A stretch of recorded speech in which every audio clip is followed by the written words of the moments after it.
This is the WLBT 10 p.m. report.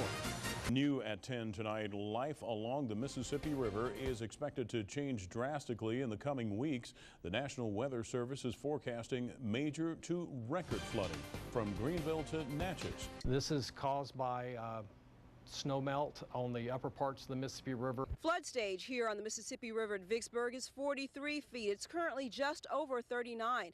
And experts at the National Weather Service predict it will reach historic levels in about 3 weeks. And Governor Haley Barbour and Vicksburg's Mayor Paul Winfield both held news conferences today. This to warn people to get ready. The city of Vicksburg has already stacked cross ties 15 feet high to keep the Mississippi River from coming through the flood wall, which protects the lower part of the city along Levee Street. Governor Haley Barbour held a news conference to warn those who were affected by the big river to move to higher ground. I'm urging everyone who has property that will be affected by these flood levels to determine if that property can be moved or elevated or somehow protected, and to do so as soon as practical. We anticipate a record flood. What we're doing now is getting out ahead of it and informing the public and making sure they are fully aware of what's happening. There are very few people alive that can remember the effects of the flood of 1937, and I'm afraid in this particular event, we're going to have water in places that have not been wet since 1937. Kent Parrish, project manager for Mississippi River levees for the U.S. Army Corps of Engineers, is managing a project some 20 miles up the main line levee from Vicksburg at Buck's Chute that will surround sand boils on the Eagle Lake side of the river and raise the level of Eagle Lake by 10 feet. Will they lose their docks and piers? We just have to wait and see about that. About 250 people crowded into the Little Eagle Lake Volunteer Fire Station to get a briefing from the U.S. Army Corps of Engineers. When the river peaks at 53.5 at Vicksburg, there'll be as much as 30 foot of head pressure on the levee. What we're doing is raising the lake 13 feet. It almost cuts the pressure in half that the levee has to hold back. Eagle Lake residents we talked to plan to stay through this flood. I'm going to stay as long as we have electricity. Yes, sir. We're going to try to stay here, and we commute back and forth to Clinton every day. So we sit and wait for the greatest flood on Old Man River in virtually all of our lifetimes. They're still saying 53.5 on the Vicksburg gauge, May 18th. Caravans of residents evacuating line the highway. Just getting a few things that, that we wouldn't want to lose up and out of the way. Eagle Lake was once part of the Mississippi River. It is now cut off by the main line levee. The Army Corps of Engineers is managing a project that will raise the level of the lake 11 to 13 feet. Dale Jacobs says the dock will likely be ruined. New information tonight on how high the Mississippi River will rise. The Mississippi River at Vicksburg is now projected to crest at 57.5 feet. That would be the highest ever recorded, more than a foot higher than it crested in the flood of 1927. In Natchez, the river will crest May 20th at 65 feet. That's 7 feet over the record of 58 feet. Meanwhile, Highway 465, the main road into Eagle Lake in Warren County, will be shut down tomorrow due to high water levels. A view from the air shows extensive work being done on the ground. To fortify the mainline levee, the Army Corps of Engineers is putting pressure on sand boils before the water rises any higher. We're covering them with sand and then putting water on top of that to help stabilize that area. It's just better to be safe than sorry. The Corps of Engineers has a plan to increase the water level at Eagle Lake at 10 to 12 feet. Many residents packed up this weekend just as a precaution. It's not going to be a flood issue, it's going to be an isolation issue that once the roadways become impassable, the entire Eagle Lake community will become isolated. Now, residents in Vicksburg are already feeling the impact. This begins our team coverage of the Great Flood of 2011. David Kinney live in Vicksburg right now with more. David? That's right, Howard. There's a real sense of urgency here as those floodwaters start to encroach on some of those neighborhoods. Nearly 1,000 people here could be impacted when it's all said and done. And residents I talked to tonight say those floodwaters are rising much faster than they expected. Tim Jones now carries a shotgun around his property, ready for any invading critters riding in on Mississippi floodwaters which are rising by the minute. Well, yeah, we moved out yesterday and everything. I come back this morning to check on the house and everything and get my dog, and it was back there by my pool. And now you see where it's at now, so it's coming on. Everyone on Jones Block headed for dry ground. Some streets covered and homes filled with river water. In the meantime, residents of the Mississippi Delta around Yazoo City packed the First Baptist Church of Yazoo City today for a briefing from the U.S. Army Corps of Engineers about these rising floodwaters. Our Bert Case continues team coverage of the Great Flood of 2011. We need to know when we need to evacuate, the latest possible day. That's a very important question. So First Lady Marcia Barber, whose vacation home at Wolf Lake will likely flood, spoke to the crowd in the First Baptist Church, Yazoo City. The U.S. Army Corps of Engineers briefed residents of the area about what to expect with an all-time record flood coming down the Mississippi River at least a foot higher than the record flood of 27 at Vicksburg. Robert Simrall, Chief of Water Control, spoke to the crowd. So yesterday when the forecast come out at 57.3, which is 1.3 feet higher than 1927, it took me a while to catch my breath. Simrall told us later about what will happen at Wolf Lake, an old oxbow lake of the Yazoo River, some 7 miles northwest of Yazoo City, where there are a lot of vacation homes, including one belonging to Governor Haley Barbour. The water levels around this area is going to be 107. Around Wolf Lake, there's a lot of residences over there on the lake. They'll be impacted. There's several thousand acres of farmland that's going to be impacted at elevation 107. Backwater will be at least 6.5 feet higher than it was in 2008, which will put water in Tim Richards' home on Wolf Lake. We'll have to move out. We'll basically be out probably 6 weeks. This is Governor Haley Barbour's house at Wolf Lake. It appears he's had some sandbags delivered here, and he's going to try to save it from the rising water. Troublesome. And on down the river, across from Natchez, the city of Vidalia, Louisiana is now taking urgent measures. This to save a $75 million waterfront development. Yeah, they're building a temporary levee to protect the hospital, hotels, and convention center built there in recent years. Now, as we learned from photojournalist Mike Evans, city officials told residents today they're doing all they can to protect that investment. We're in new territory. The highest the river has ever been in recorded history is 58.4 in 1937. We're projecting 65. That's 7 feet above that crest. We're hoping we can withstand that. We know our levee system can so far. We're looking at sand. We're looking at earthen levees. We're also looking at the HESCO system that was put in during the BP crisis. Our system's made out of a welded wire mesh material bound together with helical coils and wrapped with a polypropylene material. This is the same product that's protecting U.S. troops for the last 20 years in the Middle East.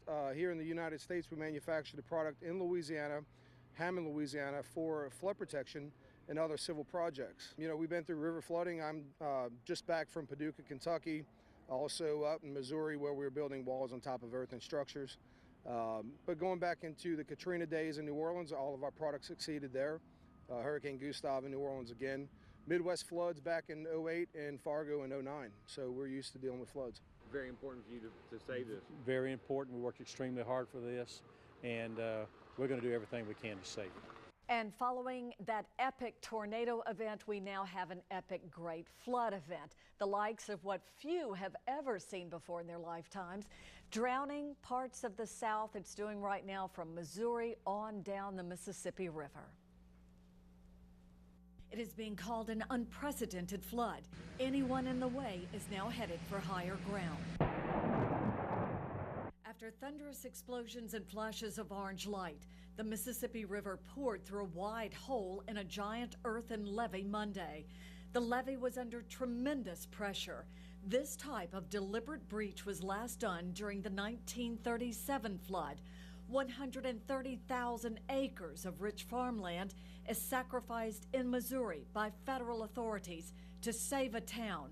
but farmers will suffer lasting damage. This is the Wilder Farms area in the southwest corner of Tipton County, Tennessee. The water had nowhere to go. Scores of roads are closed, schools are closed. Even in the May floods, I don't remember seeing it up this high. I've been, out of my years, I've never seen it this high. Water surrounds West Memphis High School. It's spilling into homes nearby and ruining lives there. It's just really stressing and it's heartbreaking. You feel kind of numb, you know? You just feel kind of numb. Sandbags in the West Memphis area may be up too little, too late. The water is coming up too quickly. Oh, let's go beyond. And all 9 casinos in Tunica County, Mississippi are now shut down. These desperate measures have never been taken before. Money was removed from slot machines, armed guards posted inside and out. Water surrounds Harris Casino. It was shut down Sunday. The parking lots remain underwater, even though a dirt dam is being built. And fears of another great flood are mounting downstream. Governor Haley Barbour is now urging folks to evacuate their homes as the water begins to creep in. Every river county is going to flood. As the mighty Mississippi begins to show its might, the state of Mississippi is preparing for the worst. And if the predictions are right, that'll be just the case. This is going to be a monumental flood. Not knowing just what damage will be done, Governor Haley Barbour says evacuations are key. Evacuation is far, far superior to rescue. It would be a travesty if we have anyone lose their life or endanger their families or their property for lack of preparation. Barbour says mandatory evacuations will probably come. Task forces are already being set up to help folks who will not only be out of work, but out of their home. Thousands of folks are expected to need temporary shelter once these floodwaters set in. The only problem at this point is there's nowhere to go.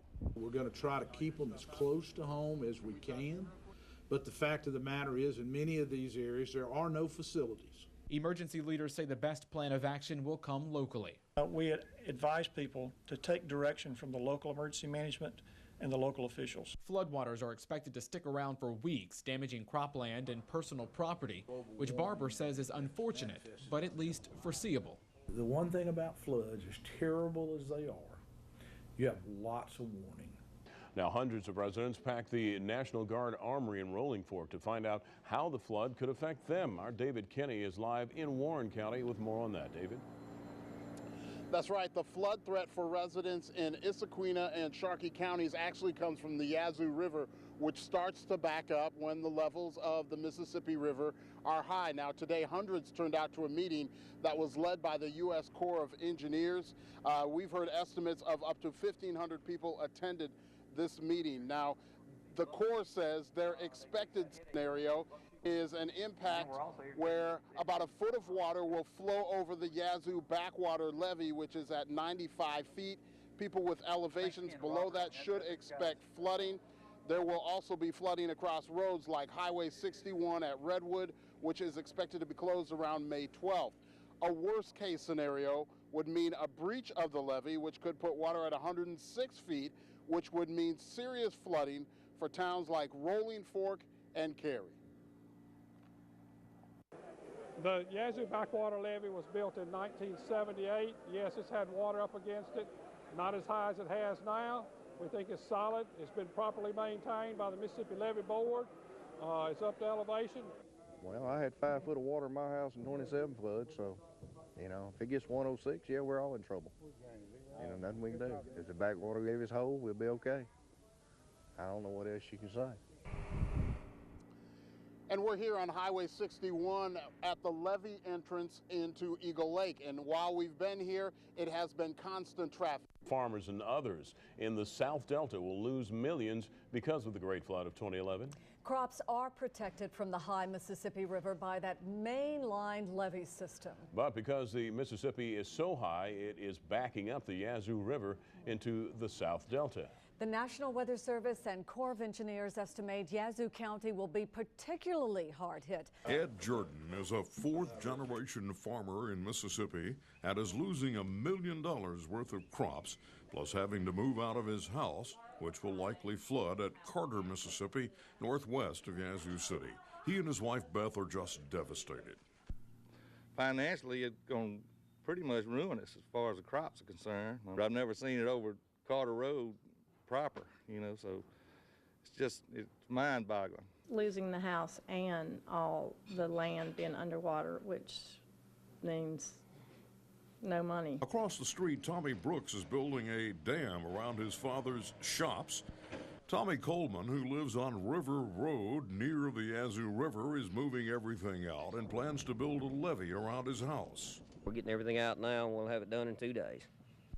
J.C. Bilbro has built a levee around his house just west of the Yazoo River. Another area threatened, the Grand Gulf Military Park, 10 miles northwest of Port Gibson in Claiborne County. You can see the Mississippi River right behind us, and it is rising. Those in charge of the Grand Gulf Military Park expect the river to crest at 57.5 feet on May 18th. That will put the water level about 4 inches above the cannonball on this post. By noon Wednesday, employees and volunteers had about a third of the valuables moved to higher, safer ground.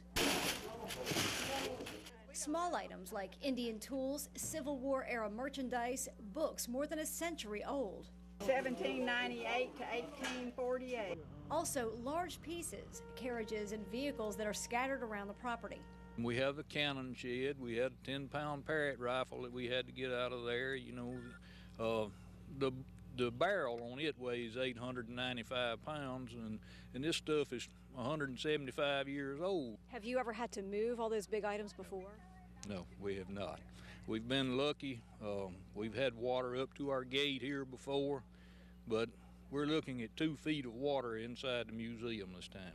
Good evening. A mandatory evacuation was issued for the Eagle Lake community in Warren County today. Some 800 families in the area will certainly feel the brunt of what appears to be an ocean of water slowly headed their way. It is the Great Flood of 2011. As of today, some 19 families, possibly more, remain behind at Eagle Lake despite that mandatory evacuation order. The time is now to get out. Soon there will be no fire protection, no ambulances, no railways, and few resources to rescue people. We are told floodwaters will top the Yazoo backwater levee.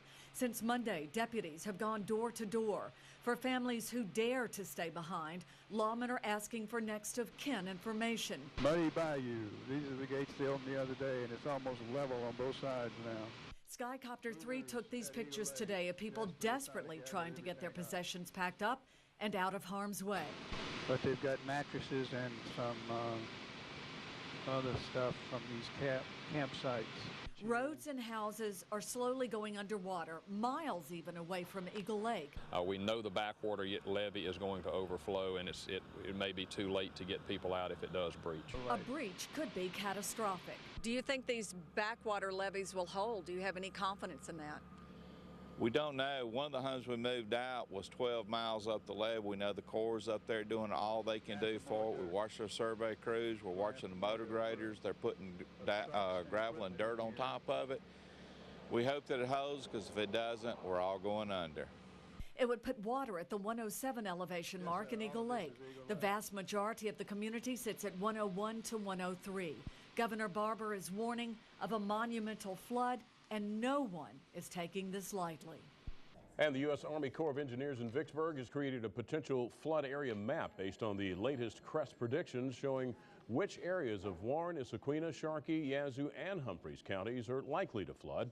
For a more detailed look, visit our website, WLBT.com, and click on the Great Flood of 2011. Plus, you can find the latest road closure information from MDOT and aerial clips of flooding from Skycopter 3.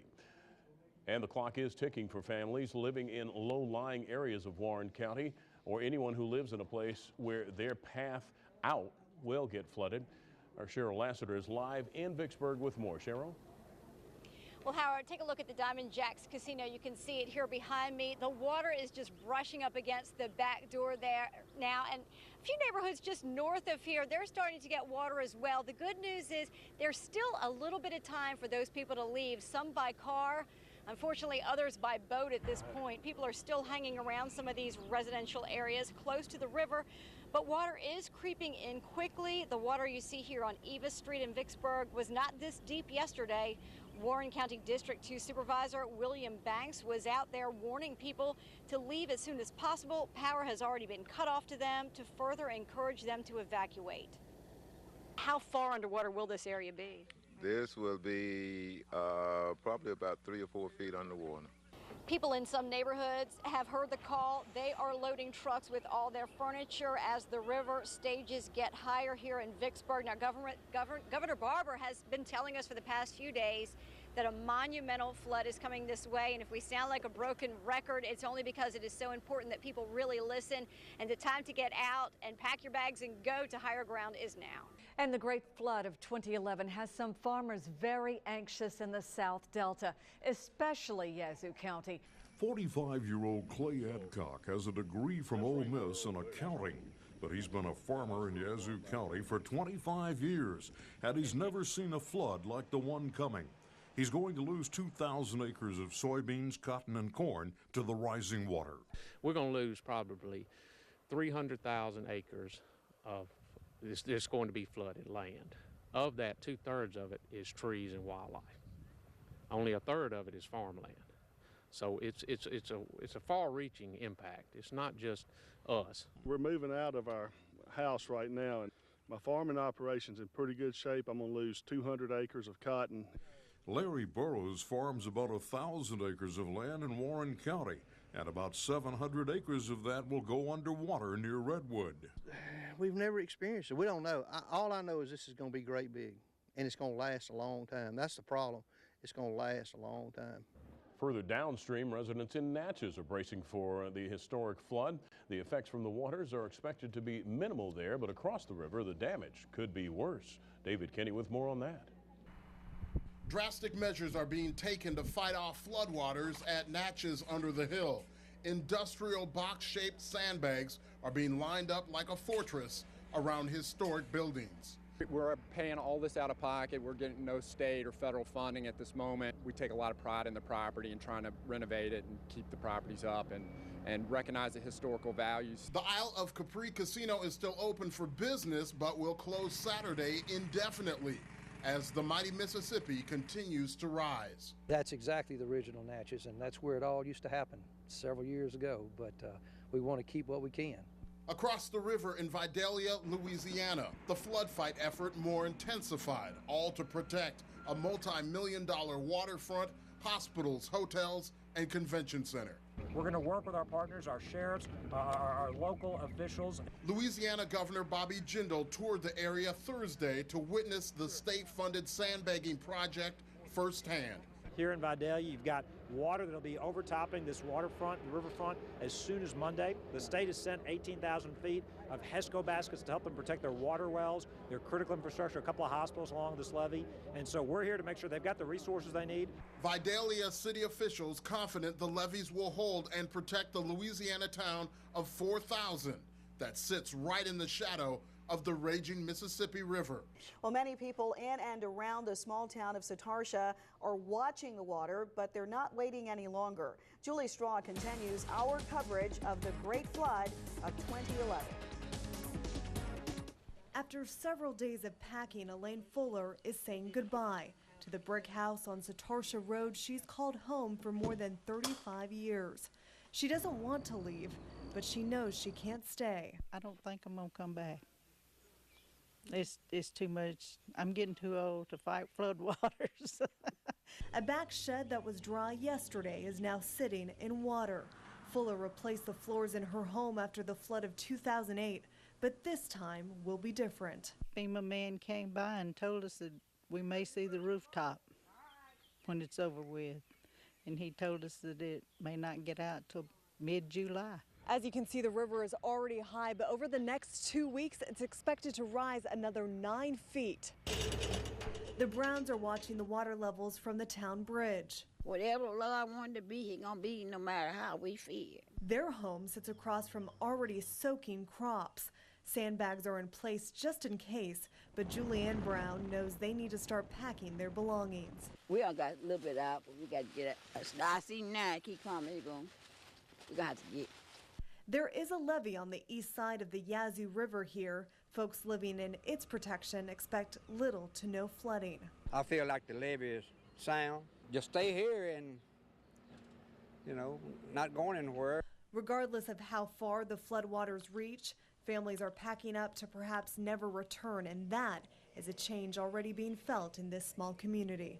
In Satarsha, Julie Straw, WLBT News. The Red Cross is standing by in the Hands for Hope Telethon phone center to take your donations right now. Absolutely. That toll-free number to call is 1-855-820-9307. Again, that is 1-855-820-9307. And that's what we want to hear. The phone's ringing. Let's check in with WLBT Sports Director Rob J. with a special presentation. Rob? All right, thank you, Howard. Now, in lieu of sports tonight, we decided to give our time to the Red Cross, and we have a very special presentation right now. Mr. Harmon Bays of the UBS Financial Services, he's a branch manager of that unit, will present a big check. How you doing today? Doing great, Rob. Thanks. All right, tell us about this. On behalf of UBS Financial Services and all of our employees, we'd like to present this check for $50,000 to the Mississippi chapter of the. All right, how about it?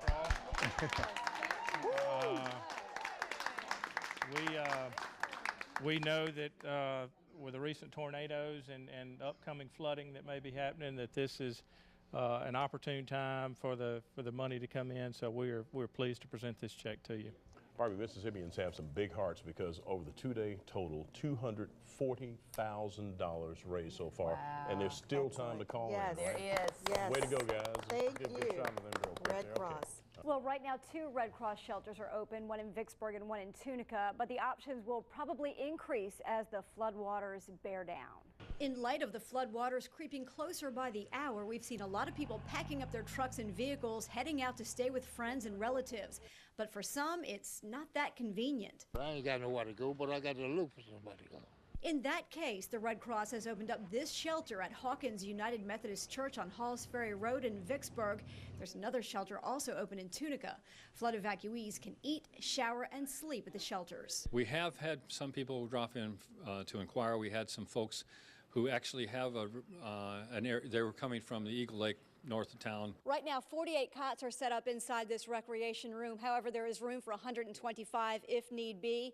Bring your own pillows and sheets if you can. If not, they will be provided for you. And this note, pets are not allowed at this shelter. If you're in Warren County, you can take your pet to the Vicksburg Warren Humane Society. They're already housing dogs, cats, even chickens and goats that need a safe place to ride out the flood. We're able to house them temporarily until the flood recedes, and no charge for the people who bring it in. We'll take any donations, food, treats, cat litter. It's still too early for the Mississippi Emergency Management Agency to offer monetary assistance for housing.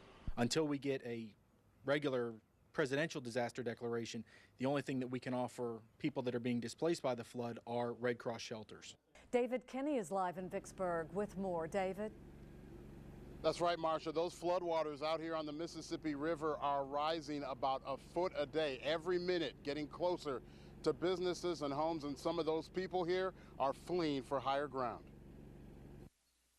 Almost every trailer on Hartley Road has been jacked up over 5 feet high in attempts to avoid the Mississippi floodwaters.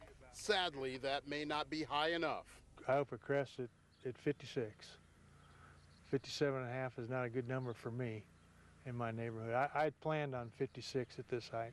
Residents moving out in droves. My hope is that the water really don't get in, because I don't have flood insurance and I could stand to lose everything. Floodwaters already surround the Parker trailer. Their window to flee to higher ground gets smaller by the minute. We're moving some stuff out because they say the water's supposed to get up about 57.5 and it's supposed to get in the house. So even though we got the house raised, wasted money, we still got to get our stuff out. This road right here is the main entrance into Laterno. As you can see, is covered in Mississippi floodwaters. Employees now have to be boated in. The only sign of an encroaching flood at the Riverwalk Casino is these HESCO barriers they've installed around their building. The floodwaters expected to touch their foundation, but not stop gambling. Yeah, definitely. We don't want to have to interrupt operations for our guests, and most importantly for our employees who are counting on, having their jobs. Diamond Jack's Casino set to close Monday, where floodwaters are now knocking at the back door. The raging current of the Mississippi now testing the skills of even the most experienced river pilots. Now, the Great Flood of 2011 has a long way to go, but you can see the beginnings of water going to places it hasn't gone since 1927. We start near Yazoo City, fly down the Yazoo River, and over one of the areas of greatest concern at Buckshot at Eagle Lake. Bert Case reports. We're flying over Wolf Lake, which is an old oxbow bend of the Yazoo River. There are many houses on either side of Wolf Lake that will take on water, including the one that belongs to Governor Haley Barbour. This is the Yazoo River flying south from Yazoo City. You can see between the river and the levee, it's already starting to cover the land up. This is an area to the south and west of Yazoo City where the Yazoo River water is already overtaking a field here. The further south you fly on the Yazoo River, the more it has spread out, particularly to the west. There's a levee to protect it from the east, but there's nothing to protect it from spreading out to the west. This is Highway 3, which runs between Yazoo City and Vicksburg past the International Paper Plant. You can see how close the water is in the backwater now to Highway 3. It will eventually go over Highway 3 and shut that major artery between Vicksburg and Yazoo City down. We're coming up on Eagle Lake, which is virtually deserted, although we see a few people still there and some cars moving. The only way to get to Eagle Lake now is to come down the levee, and they're being very careful about who they let come down the levee to check on their houses here. We're crossing the Mississippi River going back to the east down south of Vicksburg. This is the road to the Laterno Manufacturing Company. This road is underwater now. As you can see, the water is coming across it at a very fast clip. This gives you a good view of the main line levee system between Myersville and Eagle Lake. It's this mound of earth that keeps the Mississippi River out of the Mississippi Delta. This is a place called Buckshot. It's at the end of Eagle Lake. They're having problems with boils where it's boiling up, seeping under the levee and boiling up on the other side. That's why you see all those dump trucks down there. They're trying to dump sand in on top of where those boils are. We're trying to show you that 61 will go underwater somewhere in this area. It looks like it'll be very close to where Highway 3 goes off to the right up here, just south of the brand new bridge they've built across the Yazoo River. And the water is rapidly rising to go across 61 and completely shut it down here in the Great Flood of 2011. Well, Julie Straw joins us now with two people who witnessed that catastrophic event in our state's history. Julie. Maggie, I met these two sisters who still remember that devastating scene. And they were just children at the time, but these Yazoo County sisters remember the 1927 flood as they prepare for another one that is shaking their world again. It remains one of the most devastating natural disasters in our country's history. The Great Flood of the lower Mississippi River Valley in 1927. Jerlene Johnson was just 9 years old at the time. We lived in the hills, and my aunt and uncle, they had wagons then, brought us down to Satarsis, to see the water. And the water was up to the highway. The water was up that far. She does not remember being afraid or grasping how destructive the rising waters were. We just wanted to see the water, out sure enough. Her sister, Bernice Townsend, was only 7 and remembers looking over the massive water that covered homes and farmland in Yazoo County. We'd come down and look at the water, I didn't know what the people was going to get get drowned or nothing. 214 people lost their lives in the April flood. 637,000 were driven from their homes. The sisters were safe with their house set on a hill south of Satarsha. Now at 93 and 91 years old, the pair face another major flood. They live on Satarsha Road, an area expected to flood from the Yazoo River in the coming weeks. But again, no fear or anguish from these sisters. I don't think somebody ain't nothing we can do about it. And if it get high enough, we just gonna have to get out.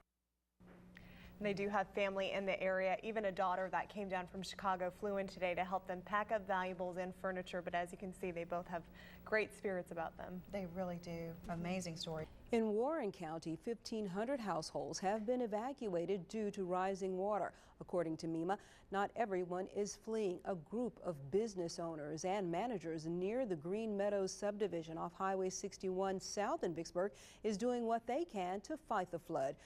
The water is rising at an alarming rate near homes in the Green Meadows subdivision and businesses off of Highway 61 south. The water was at the edge of that stick this morning. It's come up about 5 inches since 8:30. Instead of waiting for their businesses to be flooded, these men are doing something about it. We feel like that we have a shot to stop these waters from getting in these two subdivisions and all of these businesses. After receiving technical assistance from the Corps of Engineers, these business owners discovered they need to raise the old railroad track about a foot to serve as a 3-mile levee.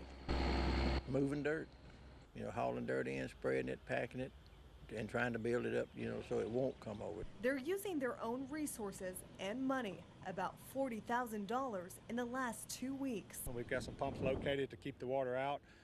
We've got some more pumps coming in Monday, but we need some kind of assistance. That help came Saturday morning from county work crews. We were able to get some of our people, which is real hard to do on a weekend, is to pull some people in and that were not on call, but they came in and to help out in this flood fight. It's a race against water.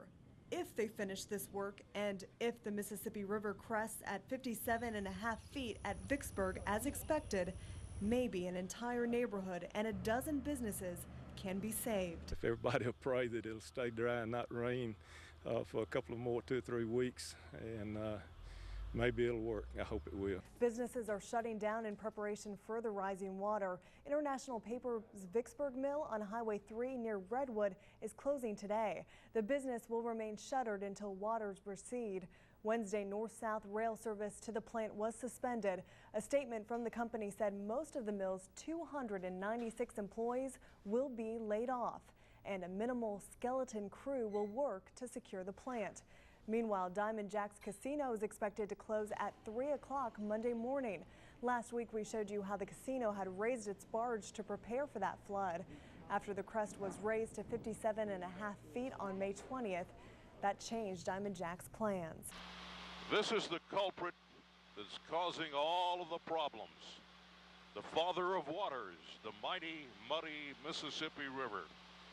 This is the river that flooded in 1927 and broke the mainline levee system. It's going higher this year than it did in 1927, but the levee system is a lot better. And the Corps of Engineers is confident that it will not break in the great flood of 2011. It's a wide, angry river as we go across it here just prior to it rising to heights it has not been since 1927. You can see there's still a lot of traffic on the river going up and down it, barge tows.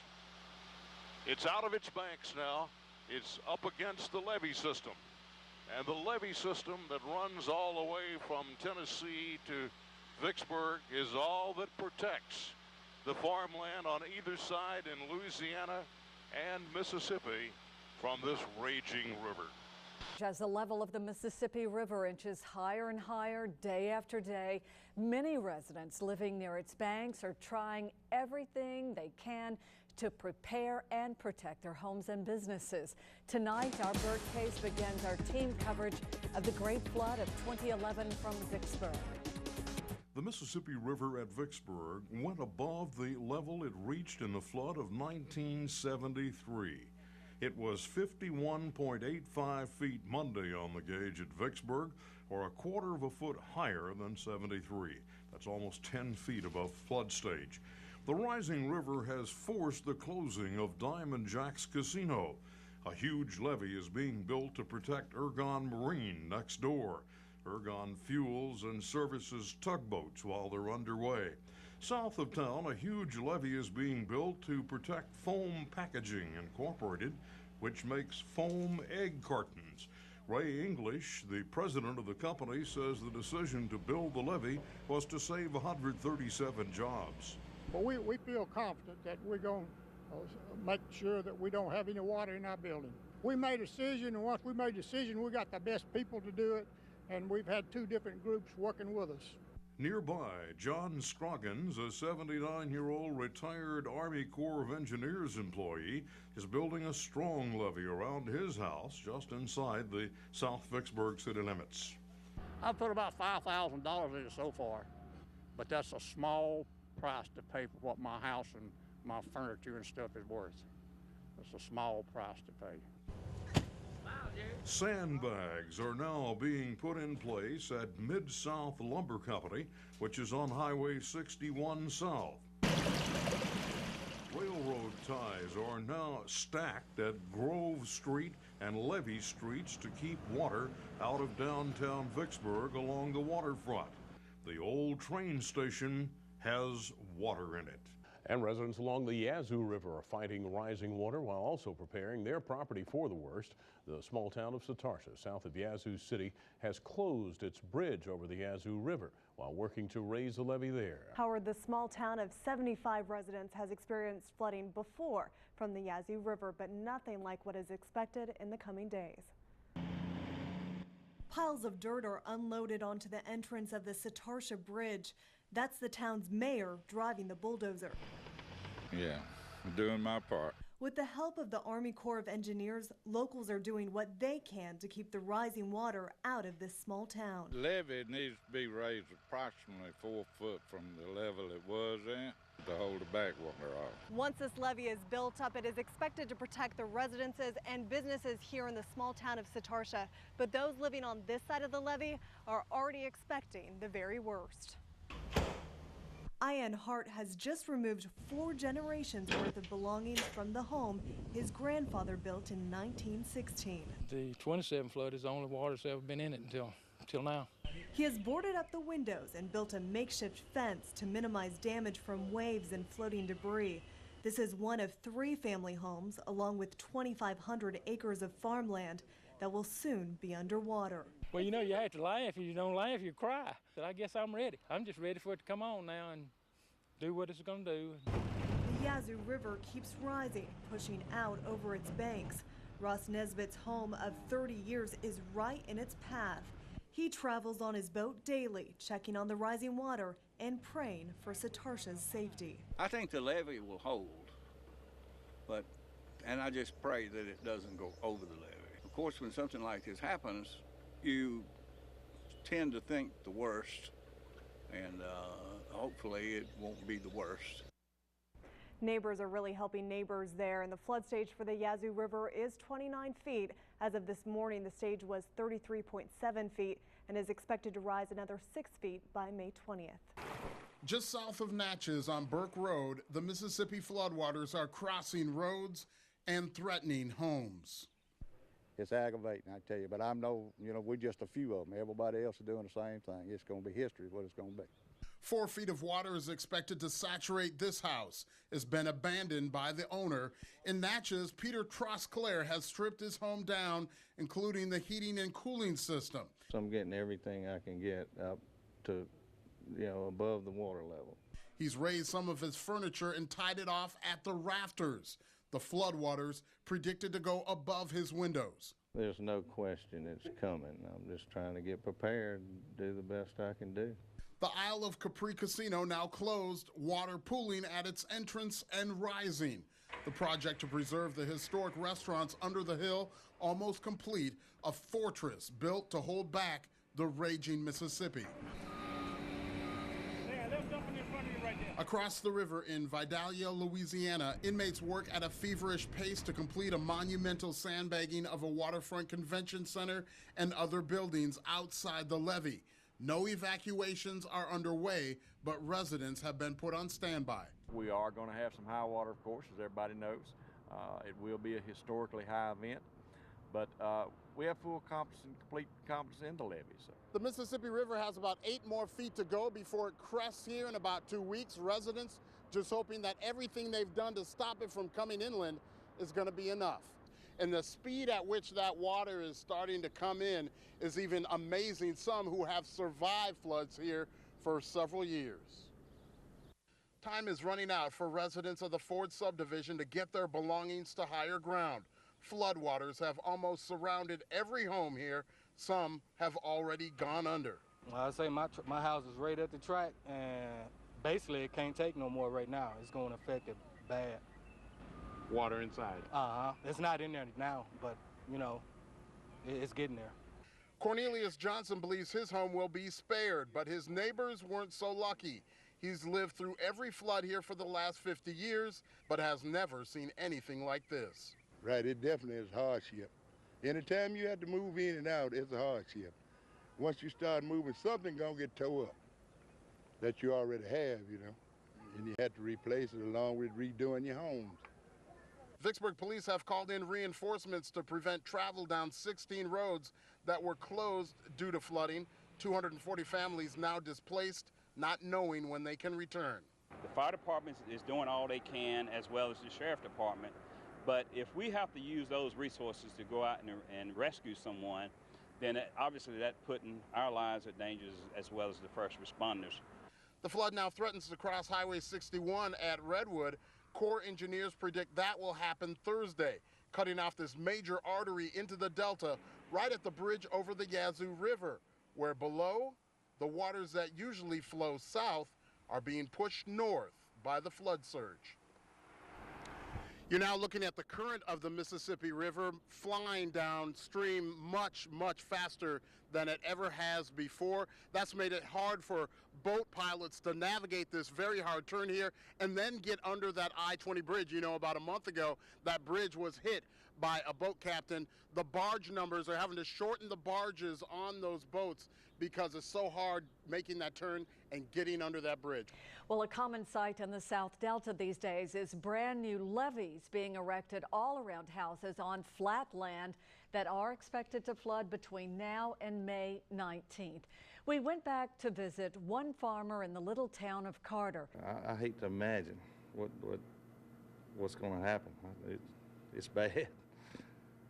Had to laugh, keep them crying, I imagine. Ed Jordan's store was built about 1904 or 1905. The great flood of 1927 came in it, and he's still got the place marked. Just down the road, another levee is being built at Carter's aunt's house. She's 86-year-old Catherine Jordan. Her son, Bernie Jordan, is having this levee built to 109 feet above sea level. Water is expected here to 107 feet, and the house is at the 102-foot level above sea level. Also, Rob Hines, nearby, who is a third generation of a family from this area, is building a levee around the old family home. My father was born in that house, and so we didn't want water to get in it, so we built this levee. The floor of Ed Jordan's house is 107 feet above sea level. That's exactly how high the water is expected to get here. He's built a levee that's up to 109.5 feet and believes it can save his house. Well, Mississippians can expect some power outages, according to Energy Corporation. Oh, yeah, absolutely. Some distribution lines, in fact, in North Mississippi are already out of service due to flooding and safety issues. Yesterday, the utility giant feared a, quote, perfect storm scenario. Things have calmed down somewhat. Officials say storm damage in Arkansas combined with high water threats from the Mississippi are problems. Another strain on the system, well, it's due to hot weather. Meanwhile, Entergy is urging everyone to conserve electricity to keep from straining the power grid. We have been able to procure the electricity that we need to meet the power demands for today and the rest of this week. However, as we move through time with this flooding, it's still sort of a day-by-day situation. Efforts are being taken to limit expected flooding in the Delta on levees in Warren County. Today, the Army Corps of Engineers began work to shore up a Yazoo backwater levee just north of the Still Bayou floodgate. Large plastic tarps are being placed on top of the levee to prevent erosion. Corps officials expect the water to flow about a foot over the levee later this week. If left unprotected, the levee could start to crumble as the water saturates it, possibly causing catastrophic flooding in the Delta. Some businesses have simply closed up shop in preparation for this flood. Others have built sand walls, retaining walls. They're doing everything they can to keep the water out of their businesses. Now the hope is that those walls will hold. At the flooded old train depot off Washington Street, everyone's snapping pictures, capturing a piece of history, a flood they may never see again in their lifetime. But these boaters aren't tourists. They're government employees applying a tarp and reinforcing this retaining wall built last week to shore up the rising river. On the south side of that wall, Vicksburg workers aren't surprised to see all the leaks. They're installing a new drainage pipe to alleviate water pressure. It's their best bet on solving the problem. Downright just pressure busts anything, you know. So we just try to do what we can to maintain it. The Great Flood of 2011 along the Mississippi River has even drawn the attention of televangelist Jim Baker. His Now News network has been helping out in various flooded cities. People need to help each other. We're trying to get all the churches to do their part in helping. Meanwhile, the Ameristar and Riverwalk casinos remain open indefinitely. Ameristar has built a concrete and cinder block retaining wall just for this flood event. Well, in the last week and a half, we've protected our property up to 61.5. And of course, Diamond Jack Casino behind me closed very recently. They had a lot of perishable food, so they donated it to the Red Cross shelter here in Vicksburg on Halls Ferry Road. So the people staying there will eat very well. No one's staying there yet, though. They're expecting their first overnighters to come in by tomorrow. We're in just over 10 feet of water, essentially driving down a city street in Ford subdivision. Warren County Sheriff Martin Pace drove the boat to take us on a tour of Ford and Chickasaw Bayou subdivisions north of downtown Vicksburg off U.S. Highway 61. It's shocking to just see rooftops sticking out of the water. Ford subdivision is completely evacuated now for the Great Flood of 2011. It's hard to believe, but true, that the river is expected to rise 3.2 more feet before a crest on May 19th. Obviously, none of us working here have ever seen anything like this, and quite frankly, unless you're well into your 90s, you would not have seen anything like this. Ford subdivision is not the only one hard hit in Warren County. This is Chickasaw Bayou, where we had to duck under power lines in the boat to get to houses that were on stilts 12 feet high and still getting water. We found some people leaving the area, like 50-year-old Mark Bridges, who raised his house 19 inches above previous floods, but that still didn't work. Old Man River, it don't mess with you. It wants you, it's gonna get you. Also, the Corps of Engineers has created a number of flood inundation maps, and we have links to them at WLBT.com. Simply click on the Great Flood of 2011 for a detailed look at projected flooding in the Vicksburg district. You'll also find maps of the Yazoo backwater area, as well as Natchez and Vidalia, Louisiana, and many others. Plus, you can check out a timeline estimating just how long it could take for floodwaters to recede in the Vicksburg area. Now, Walt Grayson toured the floodwaters from Skycopter 3 this afternoon. He begins on the Mississippi River at Greenville. This is the most serious flooding in the Greenville area right now. These are the houses on North Lake Ferguson. Water gets into these houses often during the springtime rise because Lake Ferguson is tied on one end of the Mississippi River. Well, looking at it out across the way now, it's tied everywhere to the Mississippi River. But this is the most water that these houses have ever gotten into them. The new bridge at Greenville is high and dry above the mighty Mississippi River, rolling at about 2 million cubic feet per second under it. We're coming up on the state park at Warfield Point on the Mississippi River just south of Greenville. The building there sticking up highest out of the water is an observation point which usually stands high on the bank. and the river's well below it. Well, here we have a hog that's trying to make it up to dry ground on what little dry ground there is, the little homemade levee right there. These are the gates on Muddy Bayou. These were open the other day. This is what allowed the level of Eagle Lake to rise. And looking back over at Eagle Lake, it looks like most of the houses, if not all of them, are okay. Here are the marks on the flood wall at Vicksburg indicating the 1927 flood level, which is the all-time record here. That's the lower level, just above the water line right now. Had the levees held, the upper line is what the water would have come to in Vicksburg in 1927 had the levees not been breached. Flood of 2011 is showing its greatest mark just above Vicksburg, where there's miles and miles of water between the Yazoo River and the Mississippi River flooding. But so far the highways are open, but it may not be that way long with the anticipated rise yet to come. And across the river in eastern Louisiana, residents are leaving their homes in large numbers now. Many people in Faraday fear flooding along the Mississippi could put too much stress on the levees surrounding their towns. Here's our David Kenny with details. David Weeks is packed and ready to go. His Vidalia home sits about 100 yards from the levee holding back the flooding Mississippi River. I've lived here all my life, 58 years, but this is the most water we've ever had too, so anything can happen. Down the road in Faraday, residents also packing up and pulling out. The reoccurring theme here, better safe than sorry. There's been a lot of traffic, farm equipment moving out, trailers with furniture on it, U-Hauls, trucks and trailers. They're moving out of the lower end of the parish because if there's a break, the water goes to the lower end of the parish. On the south side of Vidalia, the Corps of Engineers is raising the levee by 4 feet in some places, anticipating a crest that contractors say will come within 2 feet of reaching the top here, an area now heavily patrolled. We're patrolling the levees, looking for any kind of boils or anything might look unusual. Patrolling part of it, we're just closed down to any kind of traffic, trying to keep our sightseers down. Boils from the river undercutting the levees near the Vidalia waterfront are popping up, but county officials say that shouldn't concern residents. We're going to have some sand balls and we're going to have some slides and some seepage, but we've experienced that every time we have a high water. The majority of residents here say they have confidence in the levees, but with the floodwaters coming, the motto of this town is slowly becoming a reality. As those floodwaters continue to take over, at this point there's no coordinated volunteer activity, but it doesn't mean the need won't be there once those waters recede.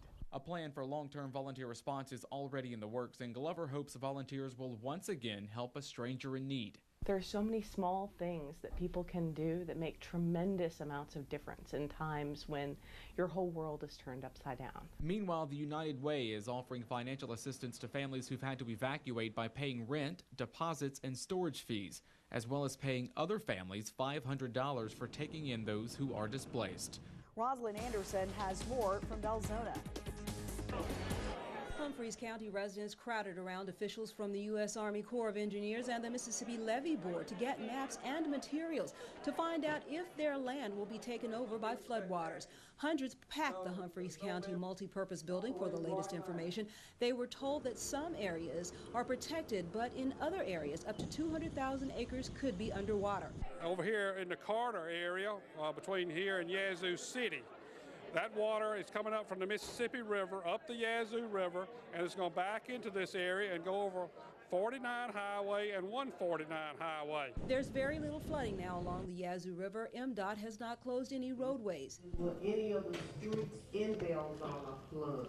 Officials with MDOT, the Red Cross, FEMA, and the Small Business Administration were on hand to answer those questions. This is the Yazoo River levee in Belzona. Officials told residents today that they do not expect any problems, but there could be problems farther south if the Yazoo backwater levee in Warren County breaks. We want people to know that live in this peach-colored area that if the levee did break, you are kind of in danger there, and you need you to evacuate. Just know that there's a danger here, the danger that that levee might break or the backwater levee might break.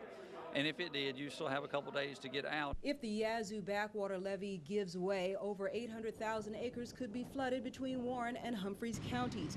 Officials say the levee is armored with poly sheeting to prevent erosion if water overtops the structure. Well, Marcia, they're sandbagging, they're building makeshift dams, and they're moving out. This area that you see behind me is normally dry. This is backwater from the Yazoo River, and it's only going to rise for another week. The smell of pesticides and sewage in the water is overwhelming for families in this part of Satartia, outside one of the levees. But Ross Nesbitt knows he has to keep going. Have you ever seen the water this high? Oh, no. Never this high? Never has come close to this house. Wow. He estimates he might have one more day to move his family out of the house where he's lived for 30 years.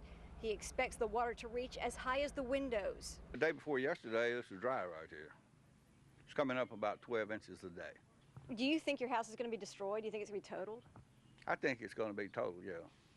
His son Johnny can barely watch as the water swallows up a house next door, creeping ever closer. It's moved considerable amount in the past day. It wasn't even covering this this whole driveway. A levee in front of this area of 7 houses in Satartia is getting reinforced, but it won't save the houses. It might save the town. They're going to add this rock to reinforce it, to make sure that there's no slide on this fresh dirt that we just put up. It's backwater from the Yazoo River that's threatening homes and farmland here near Highway 3 and in other parts of Yazoo County near the river. And since there's still time, there's a lot of elbow grease going on to save utilities. For days, Divinity construction personnel have been filling sandbags and taking them to spots from Anguilla to Port Gibson. As far as this building, there are no switches or anything like that. It would just be damage to the building.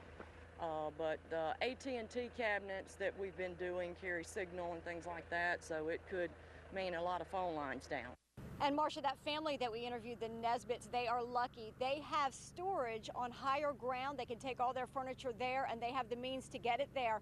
They told us, though, one thing that is in very high demand but in short supply in Yazoo County is storage space and trailers for people to move out now. This is the Yazoo Backwater Levee.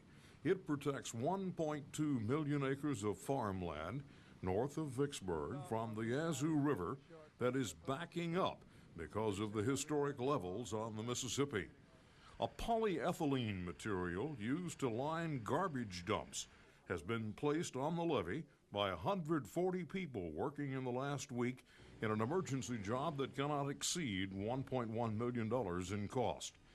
The chief engineer of the Mississippi Levee Board, Peter Nemrod, believes this material will keep the Yazoo Backwater Levee from breaking, even though it will be overtopped. We are predicting it to overtop. We think it'll overtop just in this 4-mile stretch right here from the end of the mainline levee to the steel bow structure, because if you don't protect it, there's a chance that the levee could erode away and eventually fail. I have a full expectation that it will top the levee, but we just don't know when, but it's probably going to be closer to the crest. And elsewhere, families in Vicksburg are fleeing their homes in large numbers as those floodwaters flow in. Homes along Glass Road remain quiet, abandoned by families days ago. Luckily, Gregory Williams of 331 Cedar School Circle didn't have to go far, moving his family across the street to his cousin's house. I waded through the water. I grabbed what I could there. When I noticed it, I said, it's time for me to go. I grabbed my puppy and carried him up to my sister. And I kept my bags and things over there and piled of little furniture I had left. Williams says he doesn't know if he'll ever be able to live in his trailer again. There's about a foot of water inside now, and snakes are starting to surround his property, causing great concern. This is my second time going through this, and I don't want to go through it again. There's no way to prepare but move out. The water is slowly creeping towards Daisy Smith's porch. I got too old to be trying to move now. She says she never expected to be worrying about whether she'd have a roof over her head at her age. It's real stretch. If I had money, I'd buy me a house and wouldn't look back. And Walt Grayson was back aboard Skycopter 3 today, taking a look at flooding across the river from Issaquah County. He begins in Lake Providence, Louisiana, where an estimated 12,000 acres of farmland are under water. We're flying over Lake Providence, Louisiana. This is the old levee, not the new one, where water is flowing out of the Mississippi over the top of the levee. This is the kind of things you would have seen in 1927 had you been here. because this is what happened. As a matter of fact, this levee was probably the levee that was here in 1927. The secondary levee that's protecting the town and protecting most of the countryside is well behind this one. And so this one, it's obviously more of a curiosity to the people who have the farmland in this particular part of the country that's going to be flooded, and who have the structures here that will be flooded. But it is kind of a curiosity to see one of the old 1927 levees breached. And at the same time, we can be thankful that we have levees now that, for instance, here at Lake Providence, have been enlarged. The levee here is about broadened to 50 feet at the base and raised about 5 feet to the top over what it was, the mainline levee. And here's a prime example of why that was a good idea. Here's one of the residences in the tiny town of Rodney. This person had the foresight to build a levee around his house, and evidently is going to need it. The town of Rodney should see about another 3 or 4 feet of water above what's already there now. Fort Adams, Mississippi was once the most southwestern point of the United States. This was back prior to the Louisiana Purchase, and it was a very important fort because you had to protect your interest against Spain to the south and France to the west. But once we bought Louisiana with the Louisiana Purchase, all of a sudden it's right in the middle of the country, and it really wasn't necessary anymore. So the fort was dismantled. A small town has been there ever since then. It's a couple of miles away from the Mississippi River until times like this, when the Mississippi River comes back and pays it a visit. Folks in Concordia Parish are taking every precaution, raising the height of the levee, and even a secondary levee back behind the levee that runs parallel to the Mississippi River here. Get to see the perspective of how high the river is over the land. This is something many of our crews have encountered while reporting on the flood. These critters do their best to stay far from people, but the rising water is forcing them into residential and high travel areas. Floodwaters are pouring into homes, forcing out families, and also ruining habitats for these animals. I mean, that's a monster. Look at that. On Thursday, a WLBT photographer caught these 2 large alligators near the Yazoo levee. And our crew in South Vicksburg on Cedar Hill Circle found this snake in the rising water. You see the snake? I got dangerously close to this large one in Warren County before I noticed it was there. These critters are making their way to places they do not normally inhabit. The Mississippi Department of Wildlife, Fisheries and Parks is monitoring this situation very closely. We're working with private landowners as well as other state and federal agencies. Wildlife, Fisheries and Parks officials captured this video while boating around flooded property. Right now, they are working on keeping the animals and people safe. The Mississippi Department of Wildlife, Fisheries and Parks is aware that these animals are being displaced and that deer vehicle collisions are up in some areas. And they're pretty much everywhere. Herds of deer fleeing to higher ground like the one Skycopter 3 captured are a major hazard for motorists. As a rule, Wildlife, Fisheries and Parks recommend staying away from floodwaters and these animals. These animals are already stressed. The best thing people can do is leave these animals alone. Well, the Mississippi State Department of Health has established a healthcare task force to assess and address threats to public health during the Great Flood of 2011. The mighty Mississippi is more than just a muddy river. It's also a bath of bacteria. And with the flooding comes the threat of even more contamination, septic tanks, trash afloat, some bagged, some not. So will this affect our drinking water? Obviously, there are people that are still on wells, and we have some processes out so that if you own well water, to help after the flood to purify and get your well back functioning the way it should. He says tap water is fine unless you get a boil water notice. As people evacuate, State Health Officer Dr. Mary Currier is also asking them to bring their medications. Enough to last them a good while because this may take a while for them to get back in their homes. And a list of their medications. Not only has the Great Flood changed a lot of people's residences, it's also disrupted animals of all sorts, including snakes like these, all videoed while WLBT 3 On Your Side crews were out covering the flood. Some of the safety messages that we have out for our responders include be careful about the snakes that may be moving more in the area as the water comes up. We've worked with our partners at University Medical Center, and they have increase the level of antivenom in our state so that in the event that we do see an increase in snake bite that we are prepared. In the coming weeks, as cleanup begins, Dr. Currier says it's important you've had a tetanus vaccine in the past 10 years. Otherwise, just a small cut or scrape puts you at risk. Well, the bacteria that causes it is in the dirt, basically. So it's around us all the time. It's not something we're ever going to get rid of. So how important is the tetanus vaccine? Very important, according to Dr. Courier. She says you definitely do not want this potentially deadly infection. It's a horrible disease. It causes muscle contractures. You know, it used to be called lockjaw. In addition to tetanus, there are other threats. There's one of your hazards I'm talking about. There's your gas can right there. And power lines. Stay away from them, especially if they're in water. U.S. Highway 61, 9 miles north of Vicksburg, was closed to all but emergency traffic shortly before 1 this afternoon. The closure point is south of the Highway 3 exit, which stops traffic between Vicksburg and Yazoo City. You can see how the road went underwater just overnight in the southbound lane. US 61 is also blocked on the north side of the Yazoo River at the Yazoo Backwater Levee. Only emergency vehicles and law enforcement will be allowed to travel the partially submerged road. Willie Lewis, who lives on Highway 3, had to get a motel in Vicksburg. But I had to, get a hotel room in town, so it's a bit rough. Others were plenty upset about the long drive around they will have to take to get to points north of Vicksburg. Well, I had 10 more miles to go, and I have to turn around and go all the way back around to Greenville. I'm going to Valley Park. I missed it about 5 minutes. I'm trying to get back and get me another load, but it don't look like it's happening. I was trying to get to work at IP, but looks like I'm about to go back around and go through Oak Ridge Road to get up there. This is ridiculous. The road, I was through there 15 minutes ago, and it was not underwater. And no alternative routes, nothing. No communication with the public. To show you how the water is rising, we talked with Eric Clayton and his wife last week just off Highway 3 as he was building a levee around his trailer.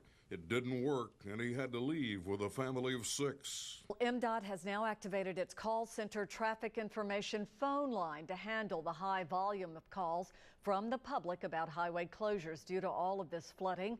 The number for you to call is 1-866-521-MDOT. That is 1-866-521-6368.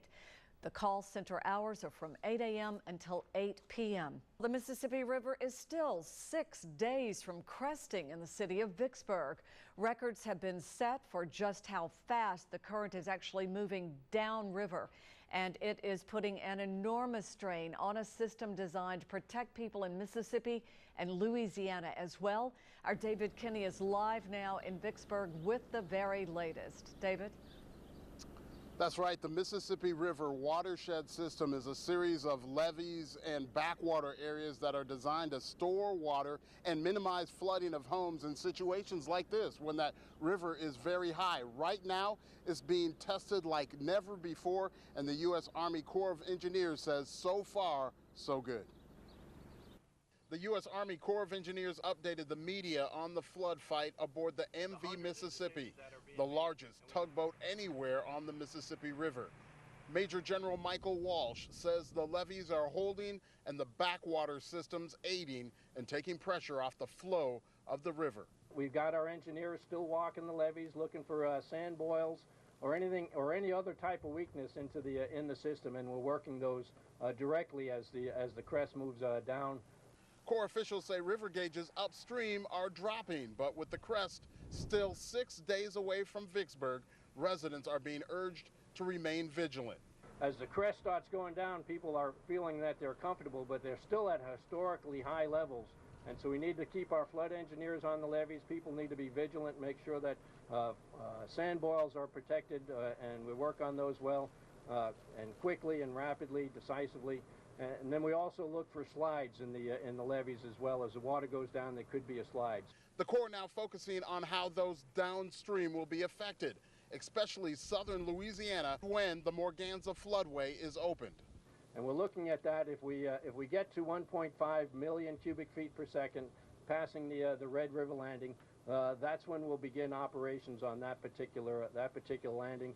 Now the Corps is continuing to work on some low areas of the levee on both sides of the river in Mississippi and Louisiana. What they want to do is get a 3-foot buffer zone because in some areas that water right now is almost level with the top of those levees. Louisiana's Governor Bobby Jindal now says the Mississippi River Commission headquartered in Vicksburg has given the U.S. Army Corps of Engineers the go-ahead to open the Morganza spillway in the next 24 hours. 2,500 people live inside the spillway. 22,500 people and 11,000 structures in the backwater areas could be flooded to save larger Louisiana towns and cities. Our Mike McDaniel caught up with the governor, who's urging folks to get out while they can. We feel very sorry for people who can do nothing about it except watch. More and more homes along the Mississippi River are beginning to look like this, and with a week to go before a crest, more homes, property, and roadways will be slowly swallowed by water. The river's going to continue to rise about 3 more feet.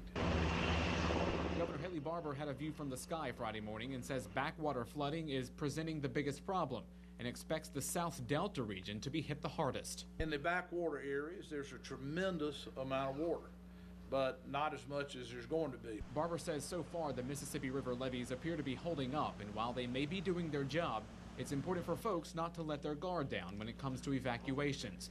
Backwater levees are expected to be flooded over, leaving many folks wondering if they'll stay dry. If in doubt, people should get out. We want people to evacuate rather than have to be rescued. The National Guard is already being put in place to help respond to this flood, and they will stay in place until those floodwaters recede. Guardsmen will be fully activated this weekend. Search and rescue will be one of the missions, patrol, presence, security checkpoint. Search and rescue is a measure state leaders hope will not be drastically needed given the advanced amount of time folks knew about the flood. This is a tragedy and a disaster where nobody should die. There should not be one fatality because of this flood. A wheat field across Highway 61 has turned into the Mississippi River. It's raining cats and dogs at the Vicksburg Warren County Animal Shelter. We found him outside in the cage this morning. Someone just left him in the pouring rain. And the nearby creek, well, it hasn't stopped rising. It's about to come over the bank. Do you think? Oh, wow, look at that. Yeah, it's usually, this is about a 60-foot drop. We're just trying to keep ahead of it so we can house these animals for people that are displaced. Thursday, an ASPCA flood response team rolled in to help. These are pictures taken by the shelter. We had about 40 adoptable animals that we didn't want to have to put down or euthanize due to space for the flood animals. The animals are now headed north. They're going to 7 different facilities in the state of Iowa. In turn, this overburdened shelter will be able to help house even more local animals. It freed up 20 dog kennels and 16 cat cages. At no charge for people who had to leave their animals behind. This small shelter on Highway 61 South is flooded with animals. Miniature ponies given up by flood victims, chickens, even goats. Tags now mark each kennel door indicating flood animals. This is Fifi. She's one of many animals being brought to the shelter by their owners who are trying to outrun the flood. No one knows how long these pets will be away from their homes, away from their owners, or if there will even be homes to return to once the mighty Mississippi rolls on down the river. It's a genuine concern. Many of these folks who have been through floods before say they will do everything they can to protect their property, and law enforcement is on the lookout too. We've been building this levee it took us about a week. Hart is hoping the moat and high mound of dirt surrounding his property will be enough to keep the water out and any unwanted visitors. When you're battling the river and the water of the river and the wind, and then you'll battle your neighbor. It's sad that we have to battle each other. Looting is a major concern for flood evacuees. Here, Hart's adult son is staying overnight to protect their belongings. Only thing I can say is he's loaded. He's loaded for game and whatever, comes his way. Meanwhile, law enforcement is doing their part to keep people and their property safe. Friday, Wildlife, Fisheries, and Parks officials closed all boating activity in counties affected by flooding. This is to avoid potential damage to the levees and deter looters. We've also seen people that were maybe looking for things that didn't belong to them. We call this looting. And of course, the Mississippi Department of Wildlife and other law enforcement agencies are not going to tolerate it. Warren County Sheriff's deputies are patrolling nonstop. The areas that we cannot access by a conventional vehicle, we're accessing by boat. If they have a thought of doing that, I can guarantee them an unpleasant experience because they're going to jail.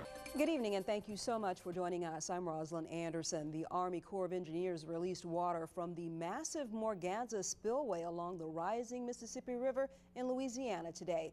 This is exclusive video from Skycopter 3. A gate at the Morganza spillway was raised at 3 o'clock for the first time in 38 years. The water came out slowly at first, then began gushing like a waterfall.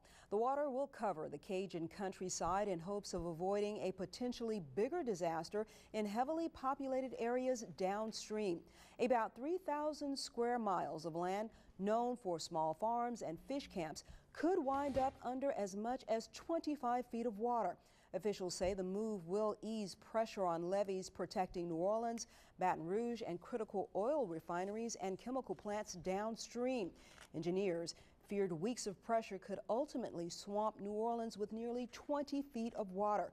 Spots overlooking the Mississippi River at Vicksburg are packed with people. We rode our motorcycles over today, 8 couples from around Monroe and Ruston, Louisiana. Others traveled more than 100 miles to watch the rising water.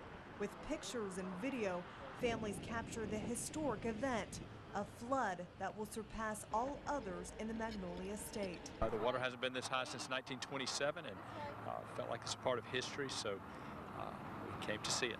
The river is expected to crest at 57.5 feet on Thursday. Right now, it's shy just about a foot. As the river continues to swell, people are building up their defenses. Levees are built higher to protect businesses and homes. 3 of the 5 Vicksburg casinos have shut their doors. More than 600 families have been displaced by the flooding. Can you play over there right now? Why not? 'Cause water.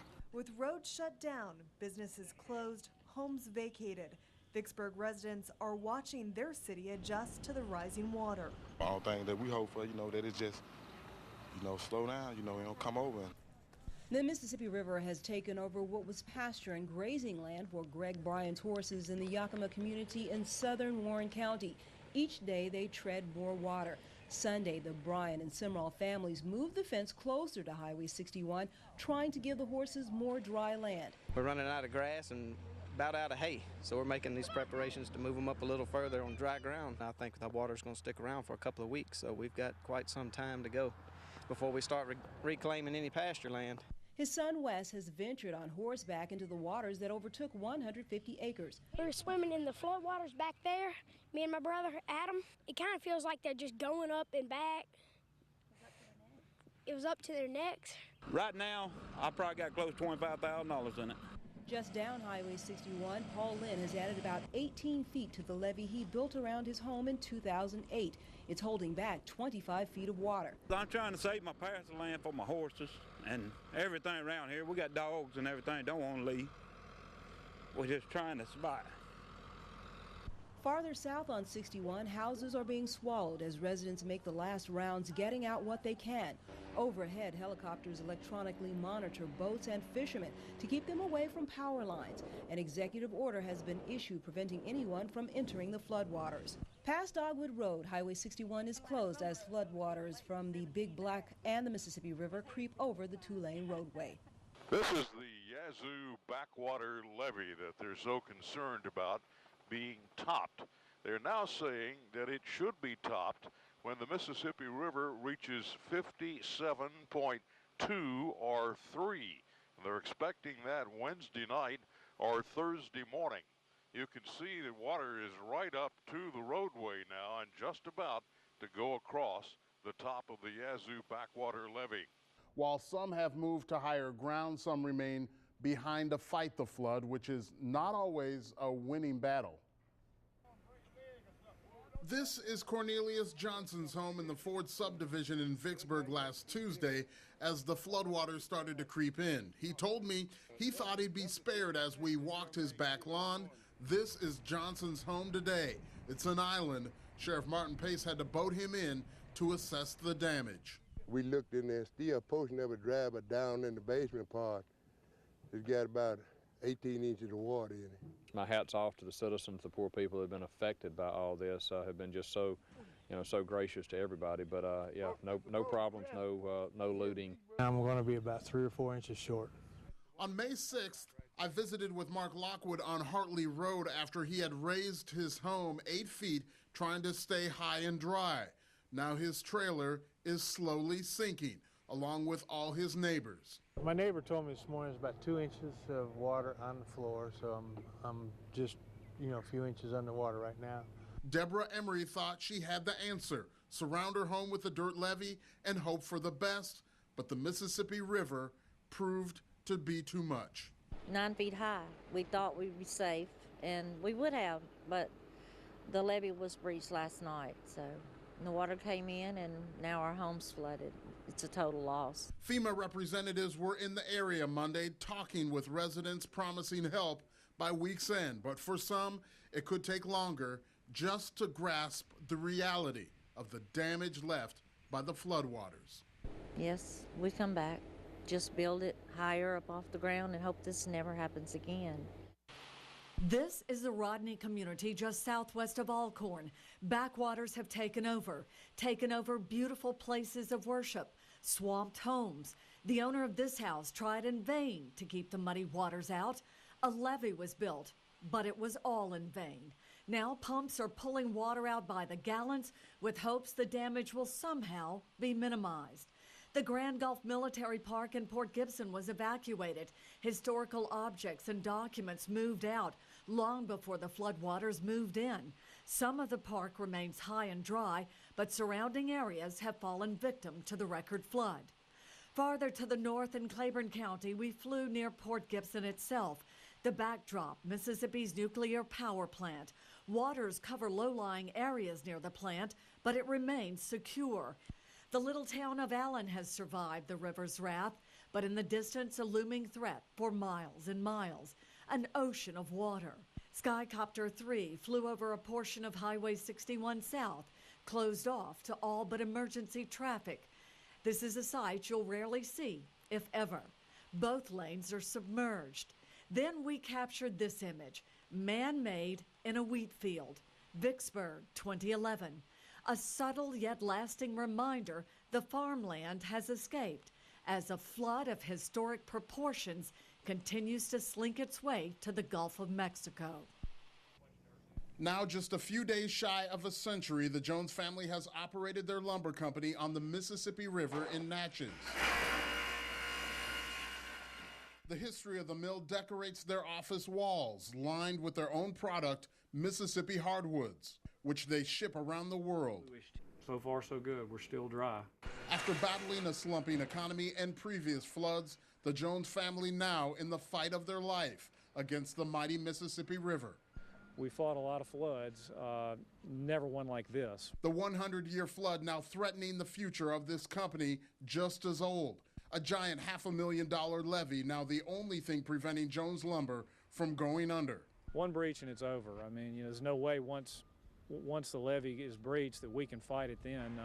We've got an evacuation plan. The milling operation now stripped down, many of their 100 employees sandbagging, hoping to save the business and their jobs. Hopefully, we've held out this flood. We will unwrap these levees and we will be shocked at how close we were to losing it. I think we're gonna be all right though. Although barge traffic was shut down in Natchez by the Coast Guard, they continued to make runs Tuesday concerning the Jones family, especially the northbound traffic, fighting the current, creating 5-foot wakes, undercutting their levees. They're fighting probably a 15-knot river, so they put out a very large wake, and when that wake comes and hits this levee, this fairly new levee, we do have a lot of caving and a lot of washing, and that's where we're trying to fortify. The Mississippi River expected to rise another 1.5 feet here before it crests on Saturday. The Jones family confident their levee will be high enough, just hoping and praying now that it will be strong enough to protect their family business. In Natchez, David Kenny, WLBT News. And there is flooding in places other than just along the Mississippi River. Yeah, that's where you'd normally look for problems associated with high water is right there along the river and in the flatlands of the Delta. But the reach of the Mississippi extends even into the hills. Heading north out of Port Gibson on Highway 61, you see a literal sign of the high water on the Mississippi River, a warning sign that says that 9 miles farther north, the highway's closed, and it's closed where it crosses the Big Black River.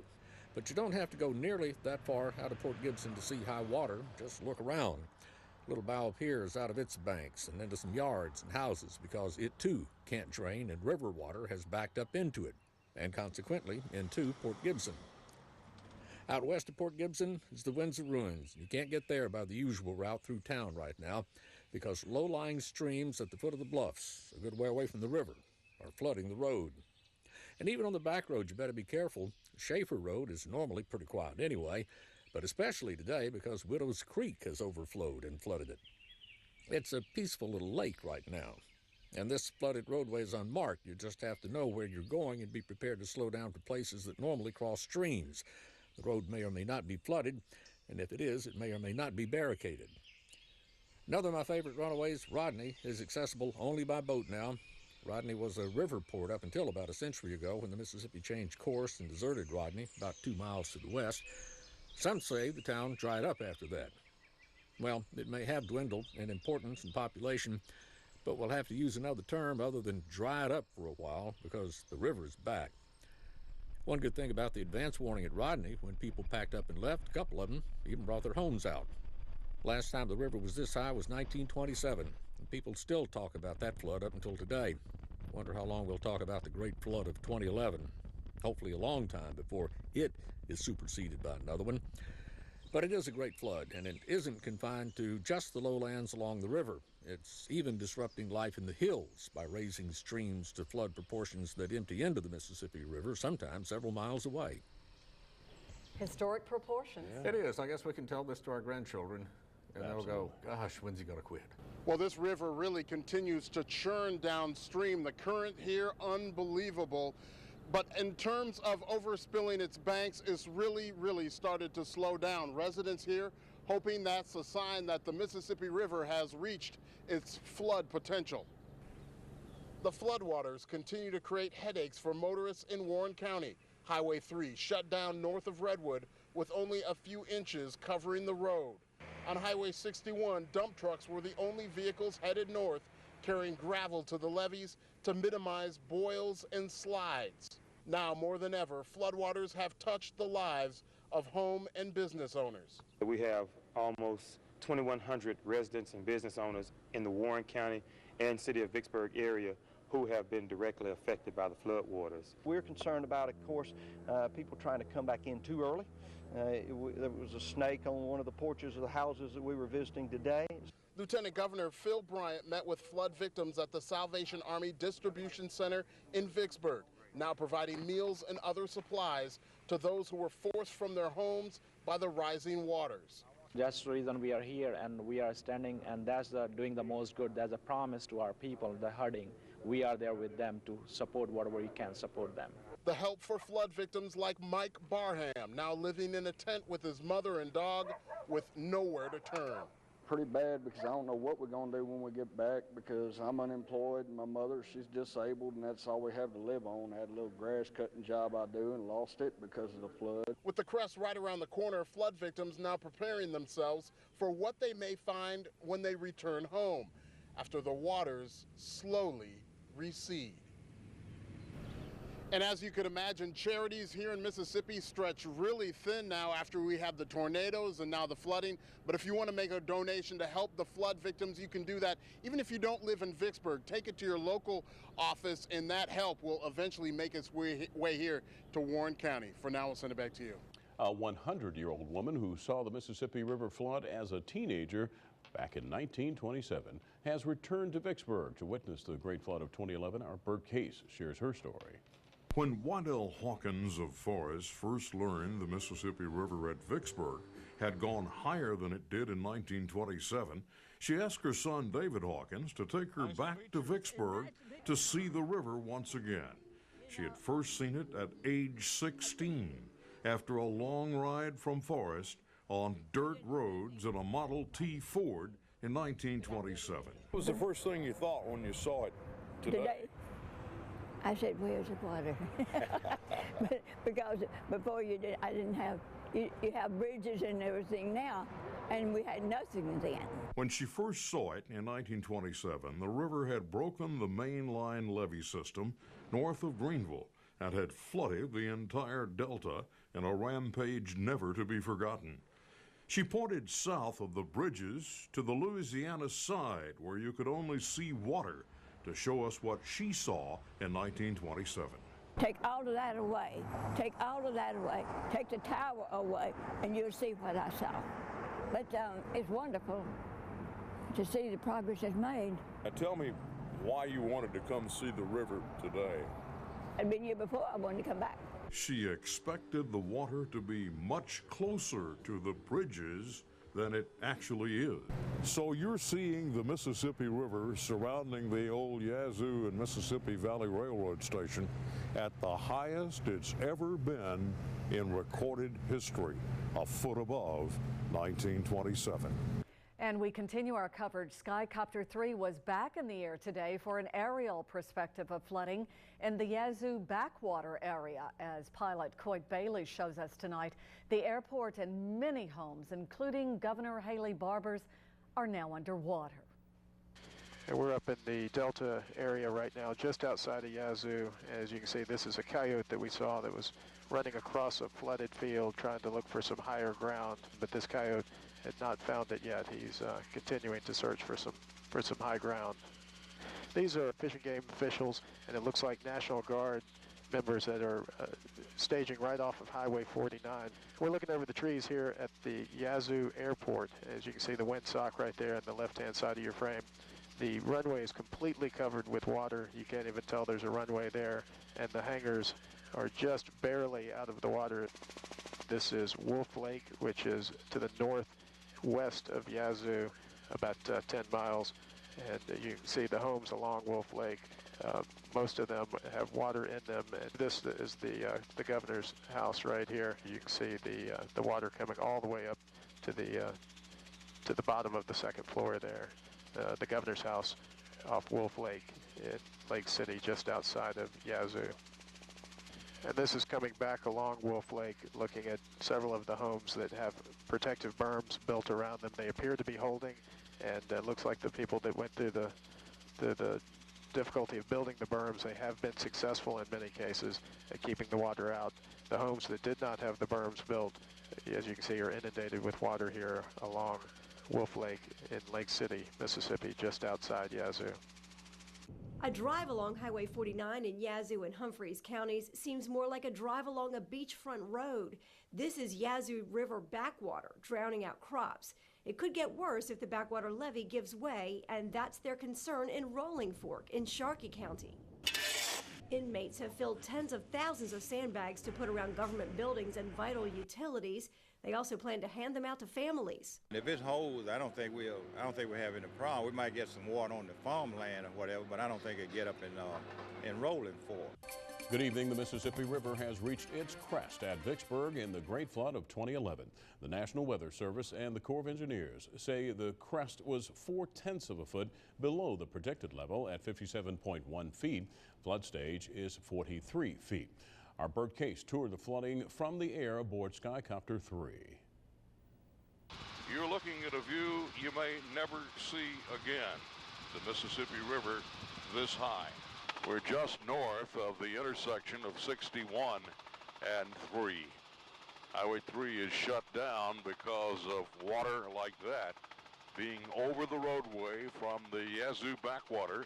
And it's also over the place where you get on 3 at 61.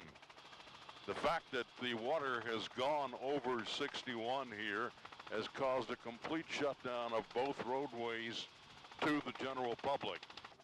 We're going to show you how close the water came to actually going over this Yazoo backwater levee. We're going to fly up over this levee.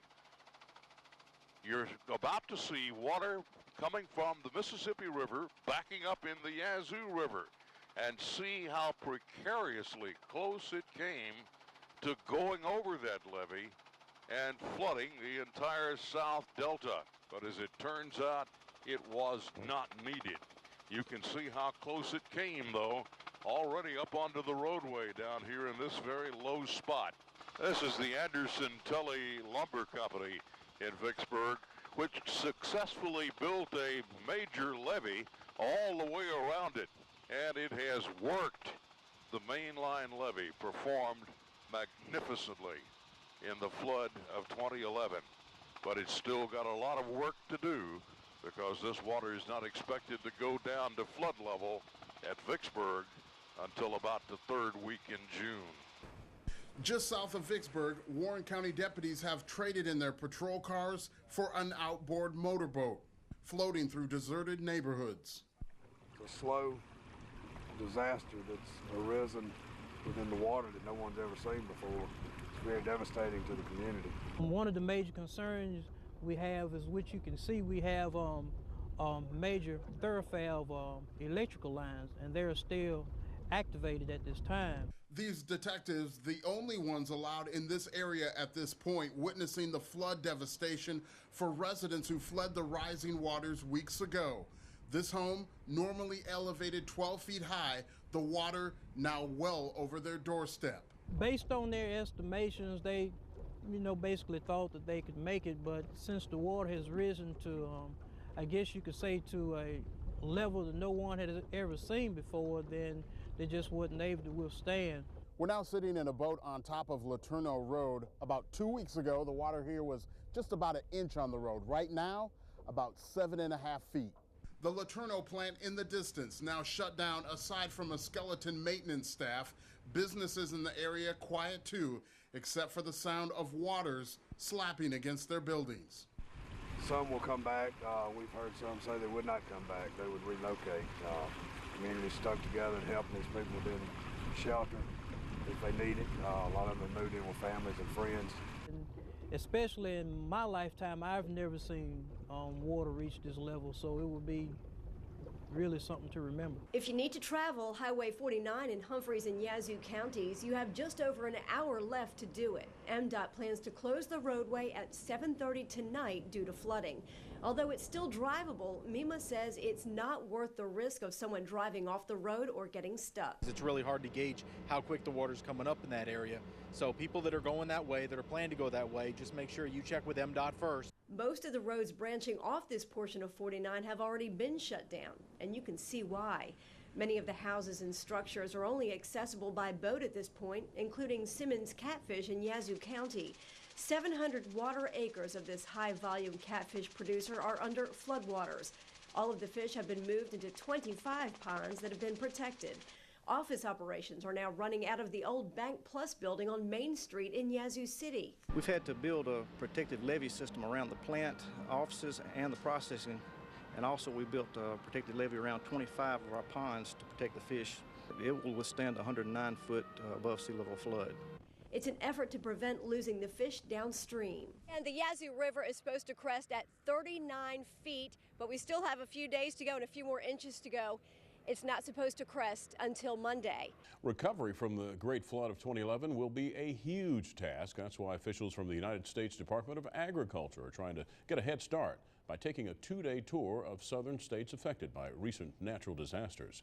Congressman Benny Thompson joined the USDA representatives aboard a helicopter departing from Jackson's Hawkins Field for a bird's-eye view of flood-ravaged Mississippi counties.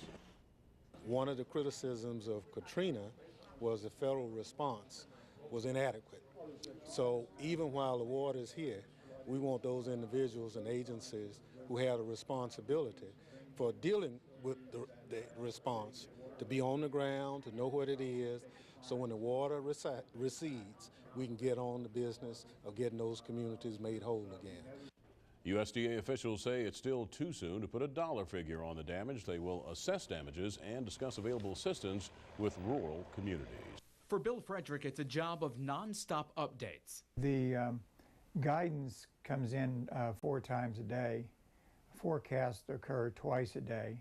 Frederick acts as a liaison between the National Weather Service and the Army Corps of Engineers, 2 agencies trying to predict how mighty the Mississippi gets. We're continuing to work our plan and continuing to keep abreast of the situation, maintaining and hoping that it will continue to go on with the plan. It's a plan with a backbone made up of forecasts, maps, and models coming from the Weather Service, which become plans of action for the Corps. Working around-the-clock decisions are made sometimes at a moment's notice, doing whatever it takes. The Corps of Engineers used all of their reservoirs to try to minimize the impacts of the event. With everything currently flowing along with the plan, there's always room for the unpredictable. Even though this river is at its crest, Mother Nature is not stopping there. More rain is on the way, and although it's not expected to create more flooding, it can slow down this crest from receding. That threat has the Corps on guard, watching the levees even closer, but so far they remain intact. We're passing an epic, historic amount of water, and we're doing it within the design of the levees. A design calculated and examined now on a daily basis. While the floodwaters rose in Warren County, most residents of Eagle Lake moved out, but about a dozen stayed behind. Julie Straw joins us now with their story. Julie. Well, Maggie, it's not always easy to be the ones to stay behind, and they have stocked up on food and rarely leave the lake because a trip to Vicksburg takes up to 3 hours due to all the road closures. Today was the first day they have received mail in 2 weeks. It's stressful to watch water creep up near their homes, but they are leaning on each other. Nearly every night for the last couple of weeks, residents of Eagle Lake get together for dinner, usually at the only bar. The power was cut off Thursday, so now they are having a cookout. How about extra plates? Everybody brings a dish, so it's pretty cool. They are a small group, about a dozen people. They are what's left of roughly 600 residents that live on Eagle Lake. We talked about it and thought about it. It really wasn't a decision at all. This was home and this is where our stuff is. Cindy Roberson attended the standing room only meeting on April 29th, where the Army Corps of Engineers laid out their plan to raise the level of the lake. There was not a soul left on the lake within 3 days. Their houses are dry, but one of the hardest parts about staying here on Eagle Lake is watching this water rise. Eagle Lake has risen 12 feet, completely covering decks and submerging boathouses. We don't know if they're still there. We don't know if they floated off. We don't know what condition they're in. And you're talking thousands and thousands of dollars gone. Not only are they facing property damage, but they're also without work. Roberson sells real estate exclusively at Eagle Lake. Business is obviously at a standstill. Tim Stennett builds homes on the lake. He's losing money every day. We had about $20,000 on the books for the next 2 or 3 weeks, and but I'm sure if they come back, most of them will come back, and we'll do it. It's that same optimism that has kept them here, sharing meals together and staying dry. But I think a lot of friendships have been bonded since this happened that would not have normally have happened. The Warren County Sheriff's Department has assigned 2 deputies to stay in the area, and nearly every night, Maggie, they come over for dinner too. The dirt levees have never held this much water, and the water and pressure will stick around until mid-June. The Army Corps of Engineers, which helps monitor the levees, bases its projections on history, but this flood is making history. We don't have a history from this kind of elevation. We're looking at saturation. As the dirt saturates on the levee, then it becomes weaker. Can't hold back as much pressure, and with the water up as high as it is. Saturation could cause water seepage, so everyone needs to be mindful. For another month, we have all this water that's going to sit very high on the levees. And so there's a lot of pressure on those levees, and we don't know how saturated they are. So while, yes, we're all very happy to see that it has crested, we can't let our guard down for at least another 3 to 4 weeks. While some houses are flooded out, others have been saved by well-crafted homemade levees. Ralph Boyle lives on Highway 61, and his sister Mary lives 2 doors down. The water stops right at her plastic and dirt levee. Their backyards are now lakes. That's a swimming pool. It's about 3-4 foot underwater. Boyle says the Mississippi River is 3 miles behind his house on a normal day. Today it's just beneath his back door, and it's washing in some unwelcome guests. We were here in '73, and I thought,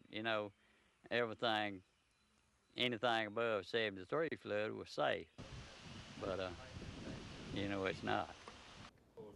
When we first met Ed Jordan and his wife Beth May 4th, they were moving everything out of their house in Carter and taking it to a rented house in Gluckstadt. They were thinking then they would lose everything in the Great Flood of 2011. Later, Ed decided to build a levee around his house and hope he could save it. I dodged a bullet, big time. So far, it has worked, but the water's still rising slightly. Feels great, Bert. I mean, it's not leaking yet. I haven't had water on it for 2 days, but it seems to be holding well right now. He thought back when we first met him that he would lose crops worth $1 million on his 2,000 acres, where he's a fourth-generation farmer. He estimates his losses much higher now. Probably over $2 million, probably. We would not have been able to get to Ed's house without the help of Sheriff Thomas Vaughn of Yazoo County. You see, Highway 49 at the bridge is blocked off as you start over it because the road ahead is covered with water. Sheriff Vaughn estimates 1/3 of western Yazoo County is underwater, and his greatest concern is looters. In a situation like this where flooding has occurred, we're going to charge all of them as looting, which is a felony. And that's the only way we're going to look at them. We're going to throw the book at them. Up here, everybody knows the elevation above sea level and the numbers about how high the water will come. Others have built levees to protect their property. This levee at Ed Jordan's house was built to 109.5 feet. The water's at 106 and expected to go up another ½ a foot. Well, Howard, this is the staging area for Wildlife, Fisheries and Parks, MEMA, and other emergency officials. And today they gathered with Governor Haley Barbour as he delivered a message of safety first. He warns the flood waters are dangerous, and some water samples have found the presence of E. coli 200 times the normal amount. He recommends tetanus shots to all those who have come in contact with the water. Free shots can be found at any county health department in those affected areas. Now, people are anxious to return home, but the governor is asking for patience. We're still weeks away from normal river levels, and everyone needs to stay out of the water. Now that the water is starting to recede, people will rush to try to get back to their property, to their homes, and we urge people not to do that. Many of the roads are not open, and we have places where roads still have water over them, and a very great danger is to try to drive on a road that's covered with water when you can't see which way the road actually goes. The governor's executive order is still in effect to limit boat travel on the swollen river to emergency vehicles only, and it is against the law to get in a boat and try to get your property. The governor was very clear on this. Just stay away from the water until they say it's time to come back. Have you seen that gal of mine? When Anna Klein began to see the disaster from the mighty Mississippi, she wanted to help those affected through the best way she knows how. So she wrote down some lyrics, turning devastation into inspiration. I've never seen this in my life. And with the help of her band in the middle of her living room, the song Floodwaters struck a chord. It was hard to ignore the footage that we were seeing every single day watching the news. It's kind of a natural thing, kind of poured out of us, kind of like a river. They go by Anna Klein and the Grits and Soul Band, a group of Mississippi musicians hoping to turn a note of tragedy into a measure of hope for those in the path of floodwaters and the communities swallowed up. I would hope that it would give them heart, but also express something that maybe they're not able to talk about or to say. It took less than a week from the moment the lyrics hit the paper until what you're hearing now. A relatively short period of time these musicians hope will become timeless. It's a really good song, and it's just fun being a part of it. This is a song that documents a very specific, crucial time in the Mississippi River's history. With the history of the river still being written, Klein isn't sure how well her song will be received.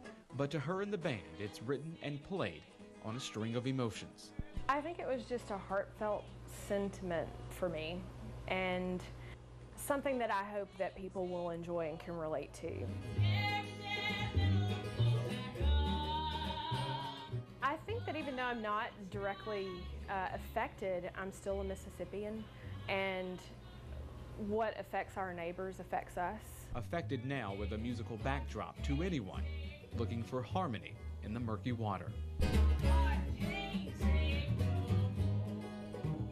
Mike McDaniel, WLBT News. Early Earlier this week, Skycopter 3 caught this coyote fleeing his home and the flood. He joins hundreds of animals now displaced and likely living closer to populated areas due to flooding. You know, you're going to see more of them. They don't have as many places to go. And we recommend that everyone just stay away from them, leave them alone, don't create any more stress on them than they already have. These stressed out animals may not respond well with human contact and could be found in or near homes as flood victims return. Officials say you should always keep your distance from snakes. They often strike when they feel threatened or cornered and should not be handled. Alligators normally avoid human contact, but are often unpredictable. In most cases, they're a lot smarter than we are. They moved out weeks ago. And there'll be very few of them that we have to rescue because they had sense enough to get out of these areas, and as soon as the water goes down, they'll go back in. Okay. Finding indigenous reptiles inside flooded homes will be commonplace over the next few weeks as everyone is anxious to get back home after this historic flood. A flying tour of the Mississippi River gave Senators Roger Wicker and Thad Cochran a look at how far the floodwaters have reached. You get a sense of the real devastating disaster that we have sustained. It's going to be a long time before we fully recover. The river was at 56.7 feet at Vicksburg Saturday, already starting to fall from the crest of 57.1 feet recorded Thursday. Senator Wicker credits the Corps of Engineers for the strong levee system holding the floodwaters back. This is based on science. This is based on experience. We have the top professionals in the world protecting the people of the Mississippi Valley, protecting the people of Mississippi. The flooding has dumped sediment that will need to be dredged from ports and harbors. In a situation like this, where jobs are at stake, we may need to go in and appropriate some more money to get people back to work and to get this thing going as it should. That decision will be made after teams can assess damage once the floodwaters recede, and that is weeks from now. Typically, we're not able to get out until the water's back down below 40 foot on the Vicksburg gauge here to really get a feel for what the extent of the damage is. Approximately 1.8 million acres have been flooded. 4,800 people have been displaced in Mississippi. Over 2,100 of those are from Vicksburg and Warren County. We're going to not let this get us down. We're going to overcome it. You see the hole over in the levee where it breached.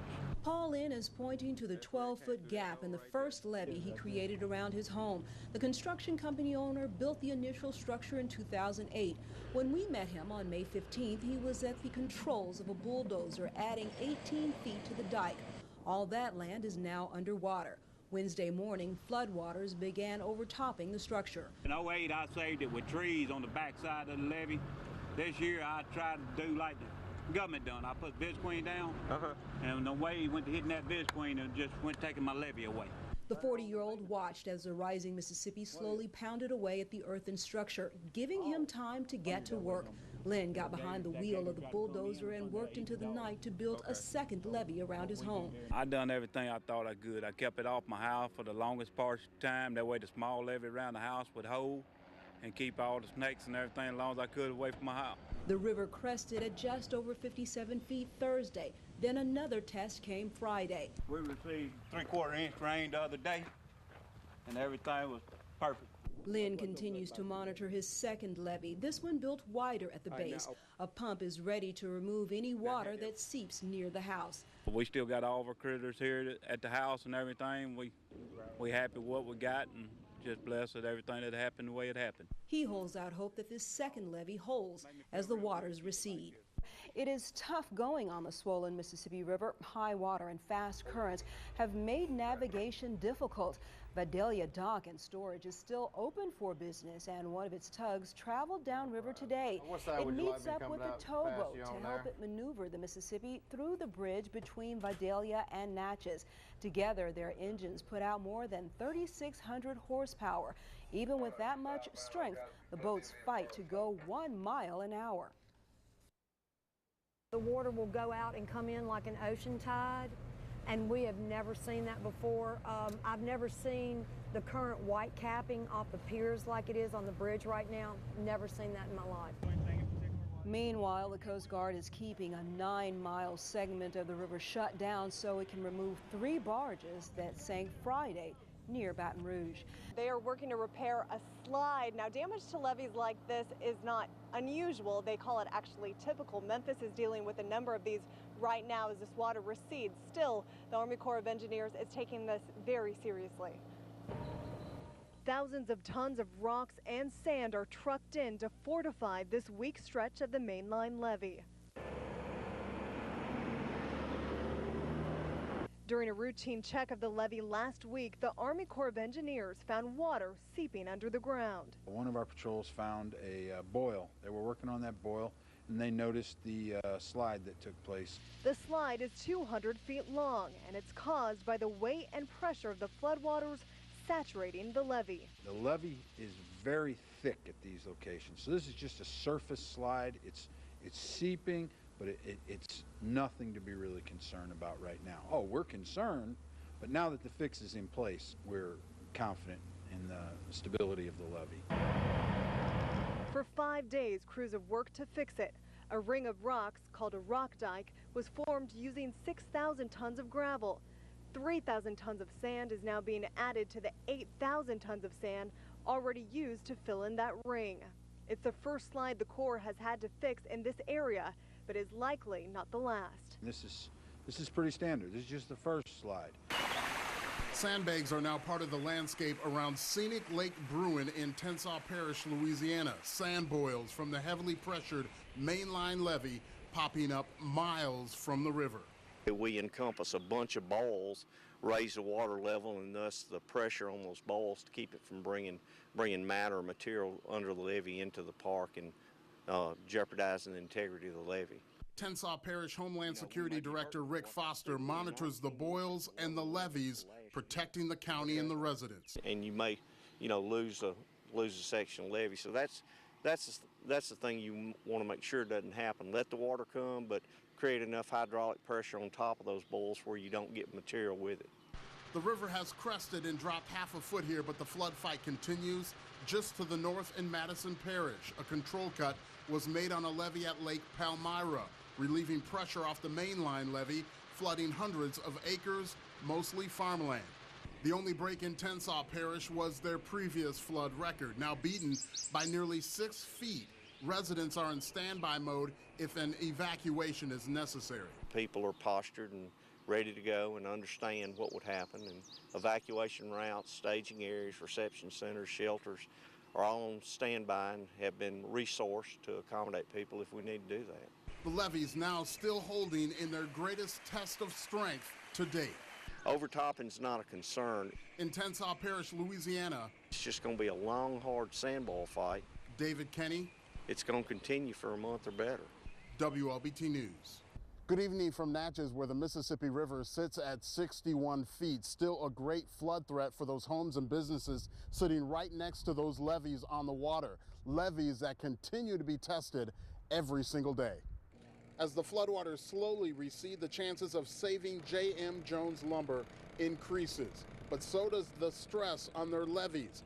Barge traffic now allowed on the river, forced to go only 3 miles an hour, but still kicking up wakes. Right now we're in the phase of just kind of putting fires out, maintaining the protected side of our levees. Maintaining the levee now a full-time job for some of the lumber company's 100 employees, working to protect a Natchez staple celebrating 100 years in business. My father, this is his life as well, I don't think he's slept, 4 or 5 hours at a time. He's down here all hours of the night and early in the morning, and it's just, yes, it weighs heavily on our minds.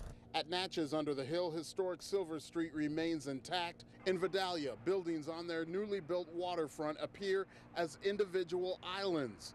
Water everywhere, but not a drop inside those buildings. City officials here claiming a victory in their flood fight. Everything worked to perfection.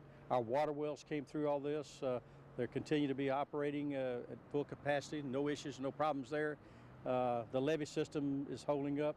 It's still too early for the residents and business owners here to breathe a sigh of relief. That will likely happen after the river drops below flood stage. It's got another 13 feet to go before that happens. In Natchez, I'm David Kenny. Now back to you. And the Mississippi River has been in the news so much lately that Walt reminds us just how much all of the rivers and streams of this state are a part of our lives. No one living today has ever seen the Mississippi River as high as it is right now. Levees are being tested as they've never been before, and people living on the protected side are hoping the engineers got the math right when they designed them decades ago. But even in the floods, people are doing with the water what we've always done best with our water in Mississippi: play in it. It was the Mississippi River that first brought people to this area. And I'm not just talking about the European explorers who did come down the Mississippi from Canada first before they came up from the coast. But the Native Americans most likely came to this area down the Missouri to the Mississippi. It's their name we still use for the river: Mississippi, Father of Waters. The river and the culture it fostered is the springboard for much of the lore and legend of Mississippi. Legends of blues men selling their souls to the devil at the crossroads at midnight. The Great River Road was one of the roads in that crossroads legend. And speaking of midnight and legends and myth about rivers, here's one I just heard about. Years ago, Bigfoot was spotted along a lonely stretch of the Fair River near Sontag one night. Down south, we have the Pascagoula, largest river in the nation that still runs free with no dams, levees, or impediments of any kind. The Pascagoula is a living laboratory to see if we do a better job, or nature, at tending to our waterways. Our rivers are our playgrounds. We water ski on the lakes, we fish in them, we have favorite swimming holes, and go to them just to do none of that, except to look and think. And you don't even have to think if you don't want to. Along the Gulf, we've seen some of the worst hurricanes to ever make landfall in the United States, and we admire the survivors and take encouragement from them. And even the victims have been turned into monuments and works of art that would have had no other way. And we still play in the Gulf waters, too. Mississippi River floods of over 80 years ago are still remembered by us all, although we weren't even alive back then to have seen them firsthand because of the stories handed down about them. I imagine we'll be talking about the Great Flood of 2011 for a long time, too. But we'll still be playing in our rivers and streams and lakes for a lot longer than that. This is the main river channel at Myersville, Mississippi. Today we're at 54.9 on the Vicksburg gauge. The crest was 57.1. The flood stage at Vicksburg, 43 feet. We still have a major flood on the Mississippi River as it goes down from the Great Flood of 2011. You can still see flow through a crevasse in the levee system in Louisiana just north of Lake Providence. When this levee system gave way, it caused the gauge at Greenville to immediately drop, and they credit the breaking of this levee with causing the crest at Vicksburg to be about a half a foot lower than originally anticipated. This was an old abandoned levee. You can see here on the Louisiana side of the mainline levee where they've been working on a boil. It's in the Lake Providence area, just north of Lake Providence. It's nothing to worry about so long as they are able to surround it with sandbags, as they have this one, and let the pressure equalize on both sides of the levee. The boil is no problem. This is the famous Blackwater levee that held despite predictions that it would be overtopped. The water never got high enough to do that. It came right up to the edge of the roadway within inches of going over and coming down this plastic material that would probably have saved the levee as forecast. But as it turned out, the forecast about the water going high enough to overtop this levee was just wrong. Here you can see a house that had a levee built around it, but they didn't build it well enough.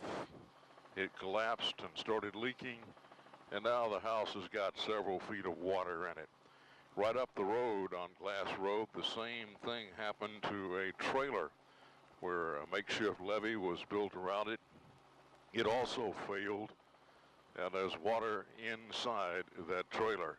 the levee around the Anderson-Tully lumber mill north of Vicksburg is still holding. They're operating full bore and have been doing that throughout the flood because of their ability to build that levee system around it. Right to the north of the levee system, you see Ford Subdivision. Ford Subdivision still underwater despite this drop in the river. You can see mostly rooftops sticking out in some places there. This is U.S. Highway 61 south of Vicksburg, known as the Great River Road. This is closed, still closed, because water has been all over the road here. But as you can see with the falling river, it's mostly gone now. This is the intersection of Highway 3 and Highway 61 north of Vicksburg. The intersection with 3 has been underwater. The water is now off of 61, but it's still right up to the edge of the ramp that you have to use to get on and off of Highway 3. 53-year-old Ed Jordan's house has survived at Carter, Mississippi. And so far, this levee has worked perfectly. He does have a little seepage that he's had to pump out, but no water has gotten in his house. For Case WLBT News, aboard Skycopter 3. When this flooding started, major thoroughfares in and out of the Delta were shut down as those floodwaters came across the roadways. Now that water is gone. MDOT officials giving the green light to drive on them. The road surface on Highway 61 south of Vicksburg is dry, but MDOT engineers need to know if floodwaters cause damage underneath it before they open it up to heavy traffic. This is a full depth core, and we noticed that there's no water immediately running back into the hole as we pump the water out of it. So that tells us the water that was once surrounding this roadway has already receded. MDOT says they hope to remove the barricades off this highway by Friday, but Wednesday at noon they plan to open up Highway 61 north of Vicksburg, with Highway 3 up to Yazoo City and Highway 49W out of Yazoo City, opening up an important route back into the Delta. Thankfully, we have not seen a lot of major damage. We do have some minor pavement damage in places like that, but we have not run across anything major at this point, and that's good news so far. The real danger is the heavy trucks that we have in Mississippi here. When they run over it, it'll pound this asphalt, and it will the road will just come apart. A great deal of water still sits on parts of 149 near Yazoo City and 465 in Warren County. It could be mid-June before motorists are allowed to return here. Just because the pavement is dry, it does not mean that the road is ready to be opened. And so we are evaluating it and testing it to make sure that when we do open it, we can ensure that a reasonable level of safety to the traveling public given the circumstances. That's right. For the past several days, MDOT officials have been removing debris and inspecting those flooded roadways. Now they have opened 3 major arteries, allowing traffic to flow again. Motorists and commercial truckers were eager to get back on Highway 61 north of Vicksburg Wednesday. The main artery in and out of the Delta opened after being closed for nearly 3 weeks due to flooding. 61 to get to the Delta up north from Vicksburg is needed, and also 3, it cuts off Yazoo City from Vicksburg also. And then 49W is the 4-lane route from Indianola and the Delta to Jackson. So it's very important to get them open today. Nobody more pleased than Eagle Lake residents who only had access in from the north, which is hundreds of miles and hours out of their way if they were coming from Vicksburg. I'm just bringing one of the boats back to the lake. I'll try to move the furniture back this weekend, and hopefully they'll let the water go down the lake and we can get back out there and play again. Highway 3 north of Redwood and 49W north of Yazoo City were also opened by MDOT, who says while the roadways are dry, the shoulders are not. The shoulders are probably wet in some places. I'd be careful about pulling off the side of the road, and just, water, obviously. If you go too far off, you'll be underwater, so just be careful. Vicksburg City crews are removing these HESCO barriers off North Washington Street used in the peak of the flood to keep the mighty Mississippi from crossing the road. Another sign life in the flood region is slowly returning to normal.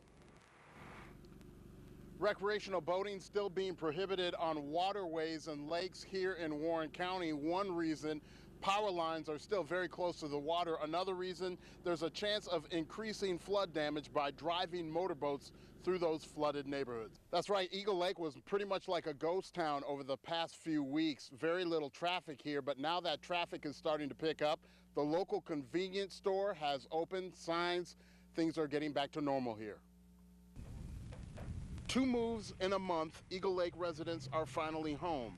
But after paying for tanks of gas, storage units, and having the thought of losing their homes to flooding, most are financially and emotionally drained. I mean, we had like 4 days to do it, and we had to rent a big Penske truck and rent storage and rent a place to live. And I mean, that's been that. We've got no help financially from anybody. We was told the water was going to get about window level on the house, but it never did. So we're fortunate. Johnny Williams helping his father reclaim his lakeshore home. Thankful the lake didn't rise any higher than 13 feet. Probably $600 in gas, at least about that much, and moving and coming back. Dozens of boathouses poke out from the water surface across the lake, along with the piers leading to them. Still too early to tell what damage was done there until the lake drops. Everything was intact. We were, you know, I was almost afraid to see what we might find coming back, but everything was intact just like we had left it, so we were very lucky. I mean, we were set up. All I had to do was paint this porch, and we were completely through moving to Eagle Lake. And this happened, and we had to pull everything back out. But we're getting it back together little by little. Residents say they've been told all boating would be restricted until the lake levels drop back to normal, which could be up to a year. Now, the lake has only come down just a couple inches in the last few days. Residents here say they know things will really be back to normal when mail service resumes. That won't likely happen until after Highway 465 will be open. That's still a couple weeks away. The floodwaters trickled in over several weeks, and as the waters recede, families will trickle back home after the Great Flood of 2011. Today, the river at Vicksburg is at 51.2 feet. That's down almost 6 feet from its crest of 57.1 feet 2 weeks ago. We visited Mark Lockwood of Vicksburg before.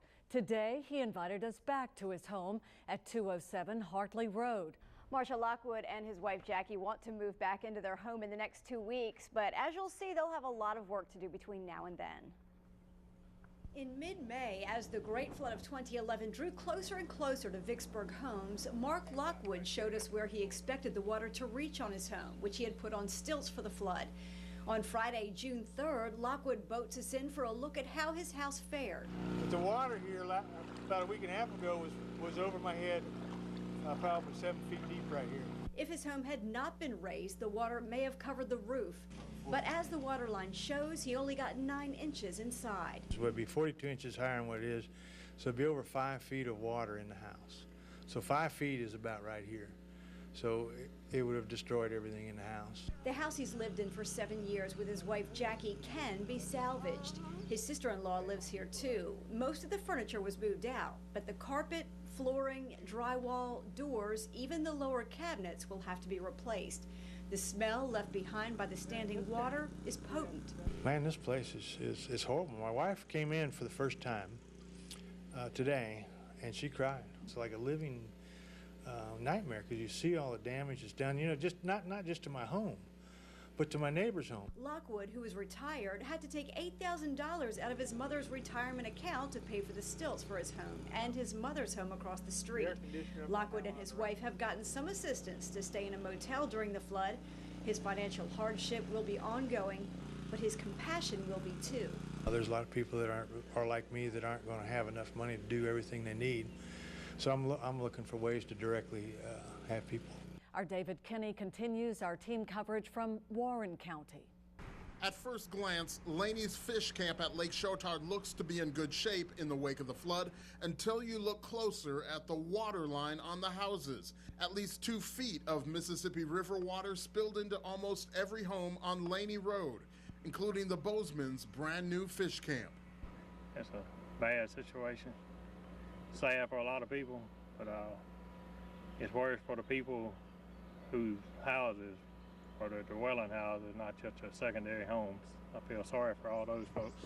The Bozeman's from Kokomo, Mississippi had their home elevated 14 feet. It was just completed last summer. They still got 33 inches of water inside. Everything that went under will have to be replaced. Insulation and all that stuff still wet. We're trying to take the insulation out and the sheetrock, trying to let it dry. Mold's already climbing up the wall. All the cabinets got to be tore out, all the walls, floors, everything has to be replaced. David Bozeman took us on a tour of his neighborhood by boat. It's the only way in and out now. All but one home on his street suffered extensive damage. We was 1 foot and 1 inch above the flood stage, normal high as it's ever been. So we didn't go quite high enough. Despite the devastating loss, the Bozemans will rebuild and continue their life here. They say it's the peaceful, quiet atmosphere, kind neighbors, and the best fishing in the state that would be impossible to leave behind, even after suffering a terrible loss like the flood of 2011. We have plans for the kids all summer to stay up here during the summer every weekend. Now we'll be staying at home. At Lake Shotar, David Kenny, WLBT News. Some Yazoo County residents contacted us about a problem with wild hogs. The area is about 14 miles to the southwest of Yazoo City along River Road. Bert Case toured that area today and talked with flood victims. This is about all the evidence of dead wild hogs we can show you on television. More would be inappropriate. We're told large packs of the hogs ran from the flooded areas and were shot, which is not illegal. 35-year-old John Lowry showed us the cold, hard truth of the aftermath of the Great Flood of 2011. Of course, this is how deep it got here. His house got about 2.5 feet of water. All of the carpeting was destroyed. The floors are starting to warp. The sheetrock has water in it and is soft. An electrician has refused to work in the home. The plumbing no longer works. He thinks he's going to have to tear it down and start over. So, you know, when do you start over? When do you let your kids back over here? When do you bring your dogs back over here? You know, how do you start over from this? And I can't find anybody to answer these questions. Lost everything I have. My shop, barn, dog pens. Just wondering what we're going to do. Lowry says the water only got off the road Thursday morning enough for the first time, allowing him to get in by truck. He took these pictures of the home when the river was at crest with his camcorder. This house was at 105 feet above sea level. Lowry estimates the water came up to about 107.5 feet. And he says there are hundreds of dead hogs all over this area. Russ Nesbitt did not know what he would find returning to his home for the first time. Mud and silt and things like that. We'll wind up with logs in the kitchen. Mud was expected, but large debris and mold. You can see the little white splotches. That's the mold. Was an unpleasant surprise. Overwhelming to think of the mess that we got to clean up and all the redoing, the rebuilding. About 3 feet of water entered his home. Nesbitt cannot begin cleaning up until an insurance adjuster investigates, giving his family time to think about where they go from here. Depression comes and goes. You know, you think you're depressed a while, then you feel better, but the next thing you know, you get to thinking about your house, and we've lived here for 30 years, you might say, and it's like a member of the family. And we love this house. We don't want to move. We're afraid to stay. Much of the small town of Satarsha was saved by this levee. It held. I knew it would. I knew it would. Mayor Charles Lundgren says a sign of a return to normalcy is reopening of the Satarsha Bridge. It gives access to Satarsha Road for the first time in nearly a month and allows residents to evaluate the damage. It's going to be a long, painful process, but I know these people around here, they'll do it. They'll do what they're going to do. Just south of Vicksburg, the Wagner's home of almost 30 years was literally swallowed by Mississippi floodwaters. Over 3.5 feet inside. Outside, their backyard pool and sanctuary in ruins. We prayed about it, and the water does what it wants to do, and once you decide you're up against the river, you just take what you get. There's sheetrock up above the paneling at the chair rail, and actually the walls and probably the ceiling fans will have to be replaced. All this devastation, and the Wagners are one of the lucky ones. Their home paid for, and they have insurance and a reliable contractor who has already started the repairs, but they're still several months from moving in. It hurts, yeah, because you build up as you go along. You try to make things beautiful, and the next thing you know, they're not very beautiful right now, but we're getting there. You know, we're looking forward. On Hartley Road, dozens of mobile homes sit empty and silent with no signs of residents making an attempt to return. County Permit Department representatives going door to door, providing key information on proper flood cleaning techniques. So a lot of the woodwork will have to be torn out. You know, the sheetrock and insulation had to be pulled out and discarded. And we got information about what to do with that stuff in here. Only 18 of the city's 200 flooded dwellings have become accessible. For many, the long cleanup and road to recovery just beginning. Now, the Salvation Army is asking for donations and helping flood victims. Their supplies running real low. They're seeing about 50 people at their recovery center every day here in Vicksburg. If people want to make donations, they're asking for cleaning supplies and non-perishable items. You can make those at the Flood Recovery Center at 2011 Washington Street and here in Vicksburg, Trustmark Park and Pearl, or at any Trustmark Bank location. By giving these items, it really helps these people get back on their feet faster. Hundreds of people have been affected by the Great Flood of 2011, and surviving this event has certainly left its scar. David Kinney has more on how some are receiving help to cope with this life-changing event. Everybody is hurting inside. It was just after Johnny Roy found out she didn't qualify for FEMA assistance when the sense of helplessness set in. Evacuated from her Eagle Lake home, living out of a trailer and without a job, she has scraped by in the last month and has met dozens of flood victims in the same boat. I know they're hurting and I know they're crying out, and they're like me, they don't know what else to do with the situation. Although financial aid wasn't readily available, Roy did find emotional help at the Disaster Recovery Center in Vicksburg, where counselors are standing by ready to help. It was the first time they'd been to their house, and the wife found all the appliances floating and different things like that, and she was just overcome. And so they come here, and the Salvation Army has people on duty. Jim Hess is from the First Baptist Church of Vicksburg and is one of several local church members helping flood victims overcome with emotions, mentally prepare for the recovery challenges ahead. Well, they just need to talk with someone so they can let out their emotions, and hopefully they can get some guidance as to how to deal with what's going on in their life. Johnny Roy says she hopes to return home soon. In the meanwhile, she has help preparing her mentally and spiritually for that journey.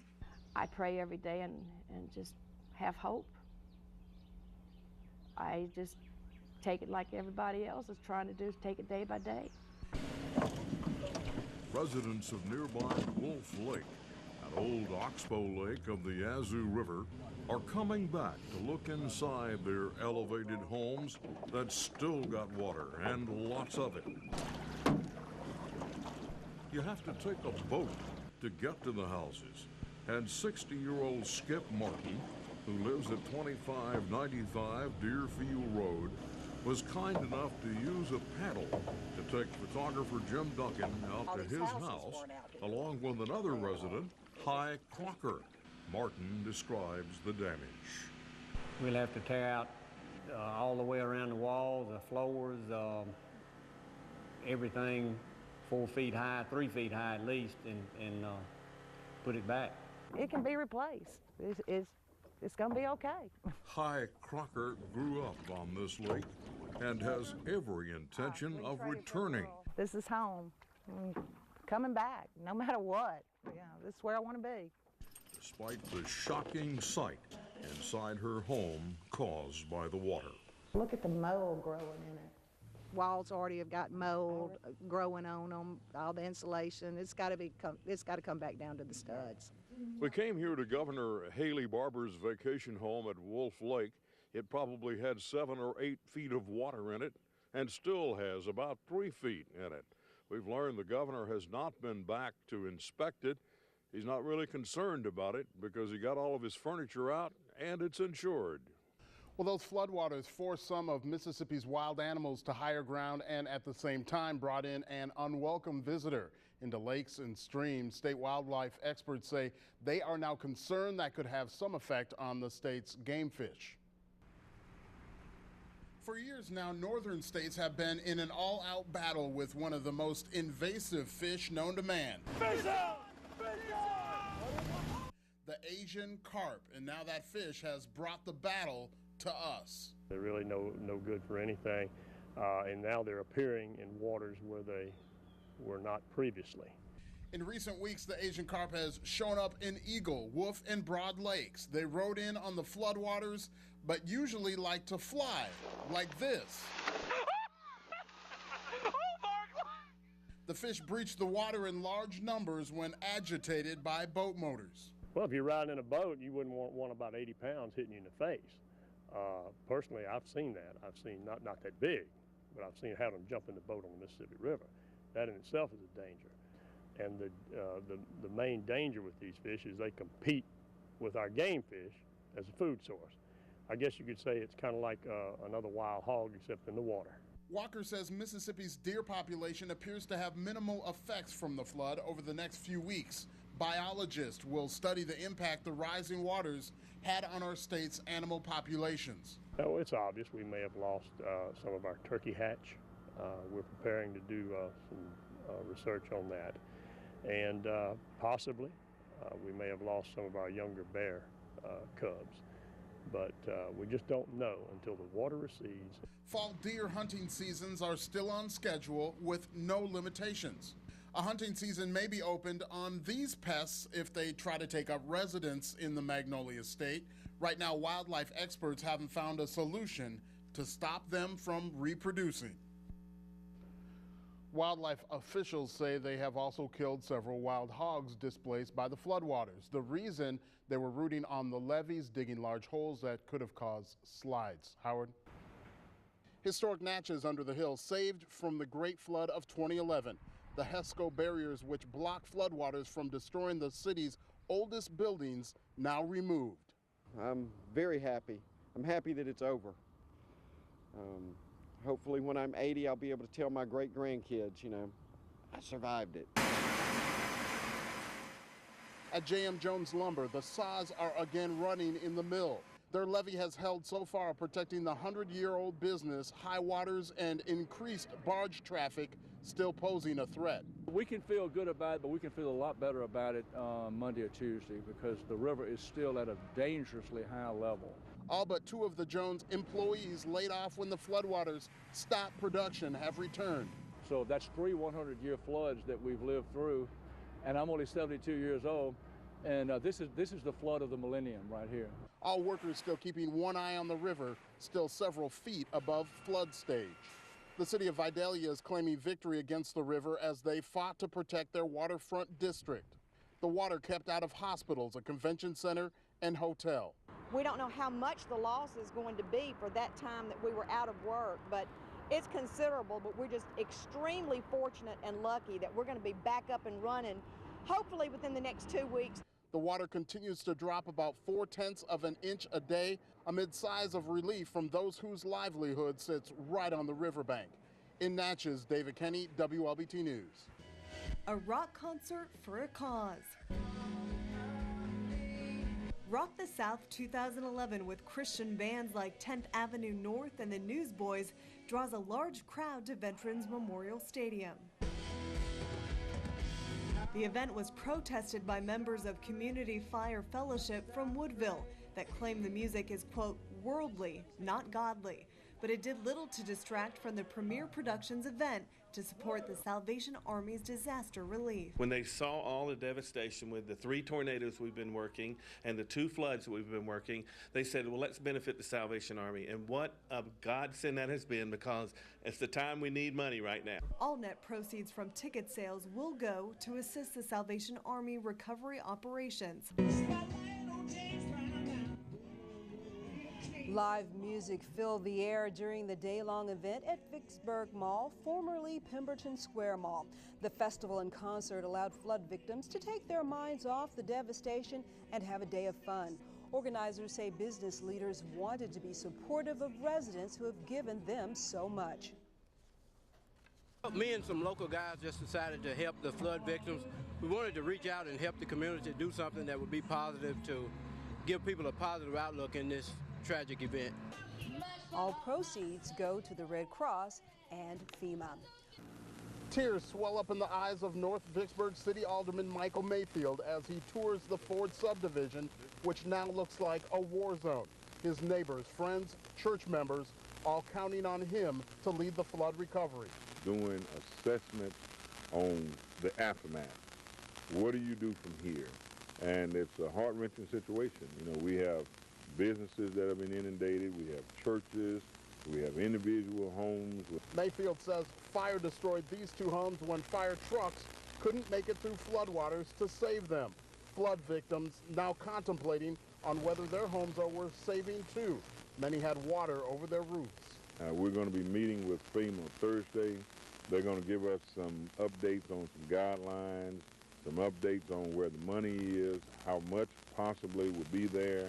Water has receded off Highway 465 north of the city, but traffic still being blocked while MDOT crews clear debris off the road. Atco Lumberyard back up to full strength, their massive levee strong enough to fight off the mighty Mississippi. After 36 days in the dark, Diamond Jack's Casino is ready to open again.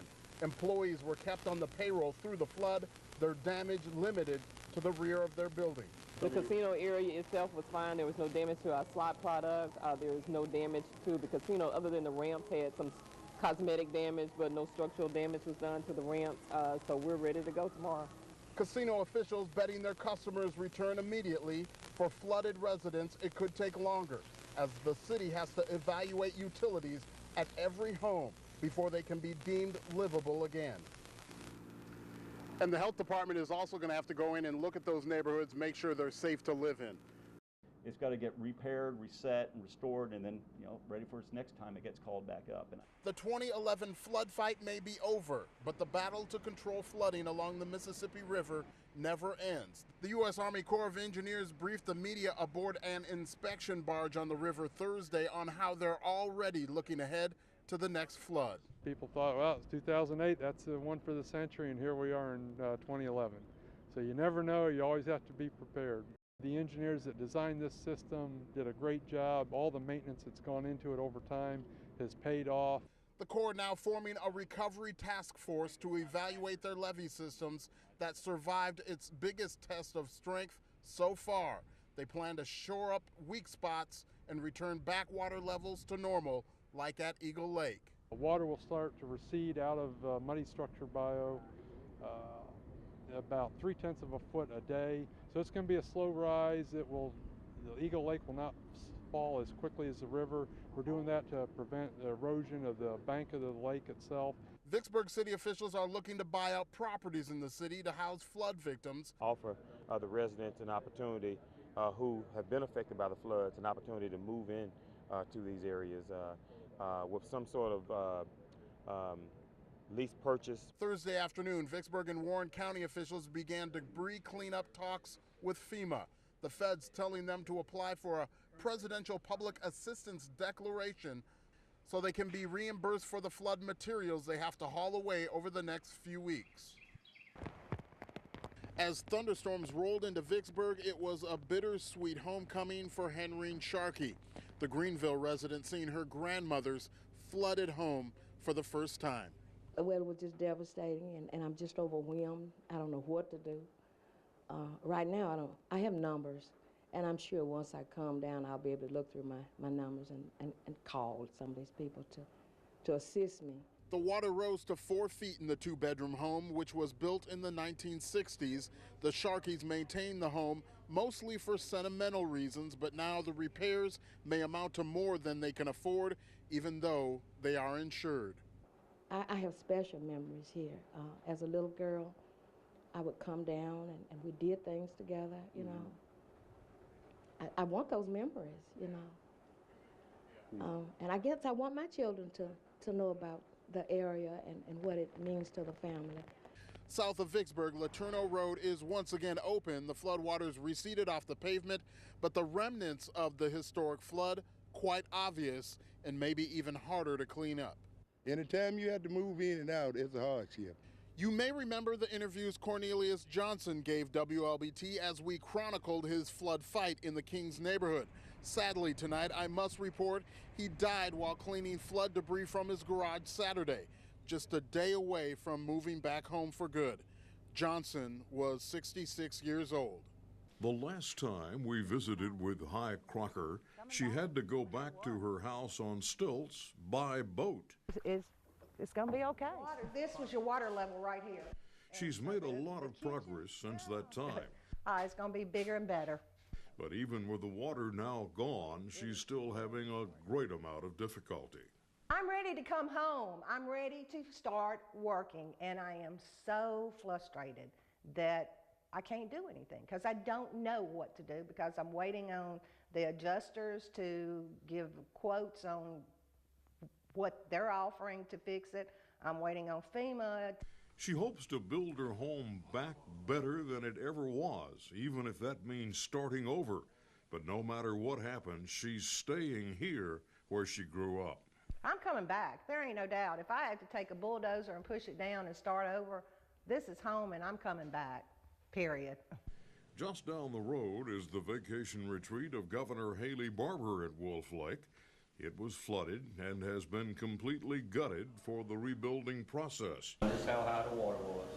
Pat Bender with Serve Pro out of Vicksburg told us about the restoration. But we've had to come in here and spray it down with our stuff we use for mold and kill all the mold. And we've been here right at 3 weeks. All the walls, baseboards, doors, everything's going to be replaced, all the windows. Governor and Mrs. Barbour's house at Wolf Lake had about 7 feet of water in it. It had to be stripped back to the studs, and it's now ready for carpenters to come in and replace the wood walls. There's an old saying among those of us who've covered the aftermath of floods, tornadoes, and hurricanes for many years. It goes like this: the Salvation Army is always the first to arrive to help and the last to leave. That's certainly holding true in Vicksburg. Places like Ford Subdivision, just off Highway 61, are just devastated, and people are trying to clean up and return to their homes. Phyllis Renfro, a spokeswoman for the Salvation Army in Vicksburg, told us about the Army's needs. The most critical needs right now would be for the cleanup Clorox and for supplying the food to the people, canned items, non-perishable items, as well as donations of money so that we can continue to help not only the people affected by the flood, but also the people in our community who are in need. You can take materials to their warehouse on Washington Street in Vicksburg.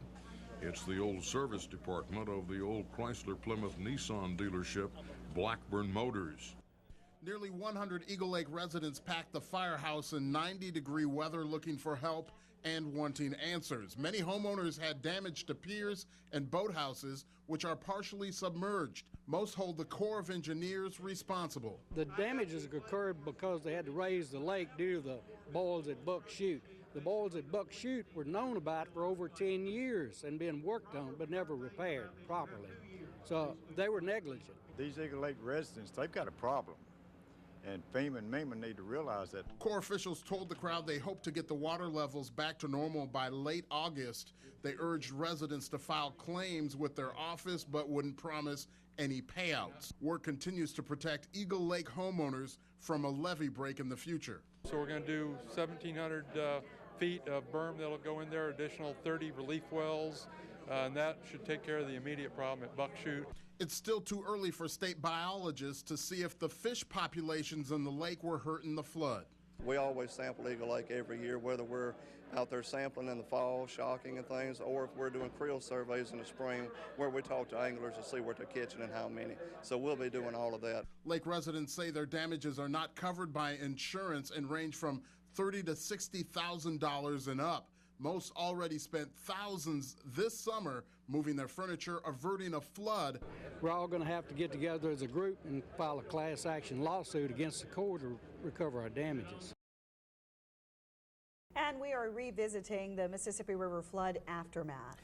Yeah, I think I hadn't put this to the calculator or the slide rule, but I think percentage-wise and perhaps per capita-wise, Rodney was hit harder than any other town by the recent Mississippi River floods, mainly because Rodney isn't all that big to begin with, and most of it went underwater.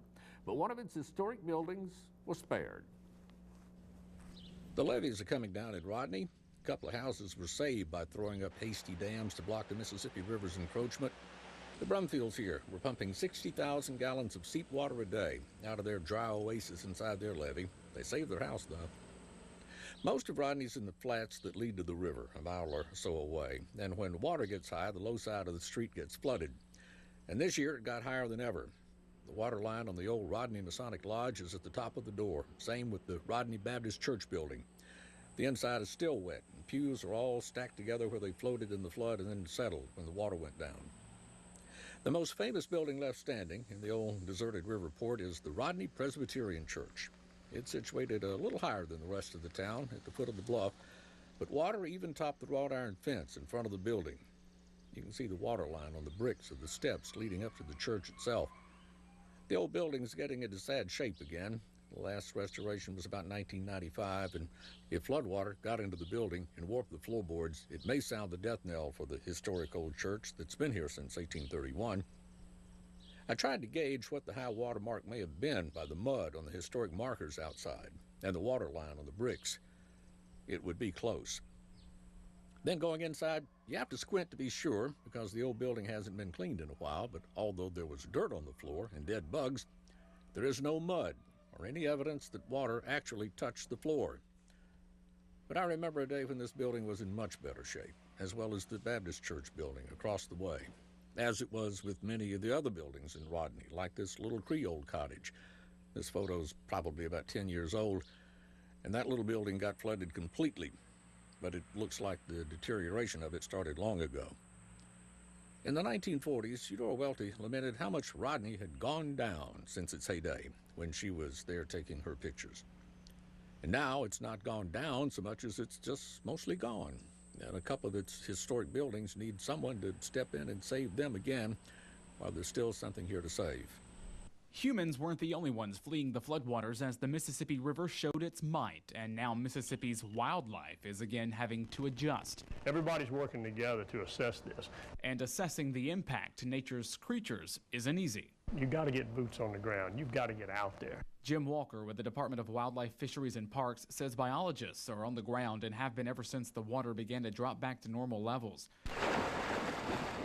Fortunately, Walker says most animals like bears, alligators, and deer were able to escape the rising water. The major concern at this point is the turkey population. We probably lost some turkey hatchet. We'll have to make some adjustments in the season too. There are some signs of promise from the murky water. Walker says nutrients were left behind, which means food crops will reap the benefits. We expect to have banner food supply, more than ample food supply for the next, well, for a long time to come because of the refertilization of the area. Working with private landowners who hold most of the land along the Mississippi, Walker says a close eye is being kept on deer populations. There are some indications that we've had some mortality on the deer, but nothing major. And at this point, hunting season is aimed to open right on time, which means big money for the state. Hunting is a huge economic impact in the state. Millions of dollars in tax revenue, thousands of jobs, all the way from the guy who sells the four-wheel drive truck down to mom and pop selling that sausage and biscuit in the morning. With the water still receding in some places, Walker says biologists aren't able to get to all of the areas they want to, but will eventually. With each step, a better understanding of what the Mississippi can do. The Mississippi River is pretty much back in its banks at Grand Gulf, but the museum at the state park is just beginning to come back. But the park is open again. Here at the edge of the Mississippi River at Grand Gulf State Park, there would have been maybe 15 or 20 feet or more of water over our heads at the height of the flood. There's a marker along the road showing the level of the various great Mississippi floods here. In 1927, it had always been the amazing mark way up above all the rest. Well, 2011 tops them all now. The bottom of that white board tacked to the top of the pole is how high the water got this year. Half mile away in the park in front of the museum is a survey marker on the park drive showing the high water mark there. The flood covered all but the tops of the gate posts coming into the park grounds. And as you can tell by the mud marks on the side of the building, it even got inside the museum. You can see better inside the building how high the water got because the bricks are still wet. Park Director Bud Ross says because of the construction of the building, they were fortunate. Well, we had probably about 14 inches. The good part about it is most of our walls are brick, and of course the floor is brick, so that didn't hurt us too bad. The carriage house sits a little lower on the bluff and got more water. But with ample time to prepare, everything that was in danger of getting wet was moved in time. We moved everything in the carriage house, every piece. It all went up to the pavilion. We didn't have much place left to put anything. And now that Bud and his crew are in the process of putting all the displays back into the museum, it's taking a lot longer than it took to get it out. You know, this thing had been in operation since 1968 in here, and a lot of it was just like it was since 1968. So we're going to try to move things around and kind of clean it up a little and make it look a little better for the public. And along with the prehistoric and colonial and early statehood and Civil War displays they already had, now they'll have this neat watermark where the flood of record of the Mississippi River got to as another display inside the Grand Gulf Museum building. Using a boat to agitate the fish, Mississippi Wildlife Fisheries and Parks biologists are on Lake George, monitoring the Asian carp populations. These carp have grown into adults, some over 20 pounds in weight, brought in by floodwaters more than 10 years ago. But with the flood, the carp were able to reproduce in these floodwaters, and then they moved as the water receded, the small fish went into the lake. The fish have the unique ability to breach the water and can even jump in a boat.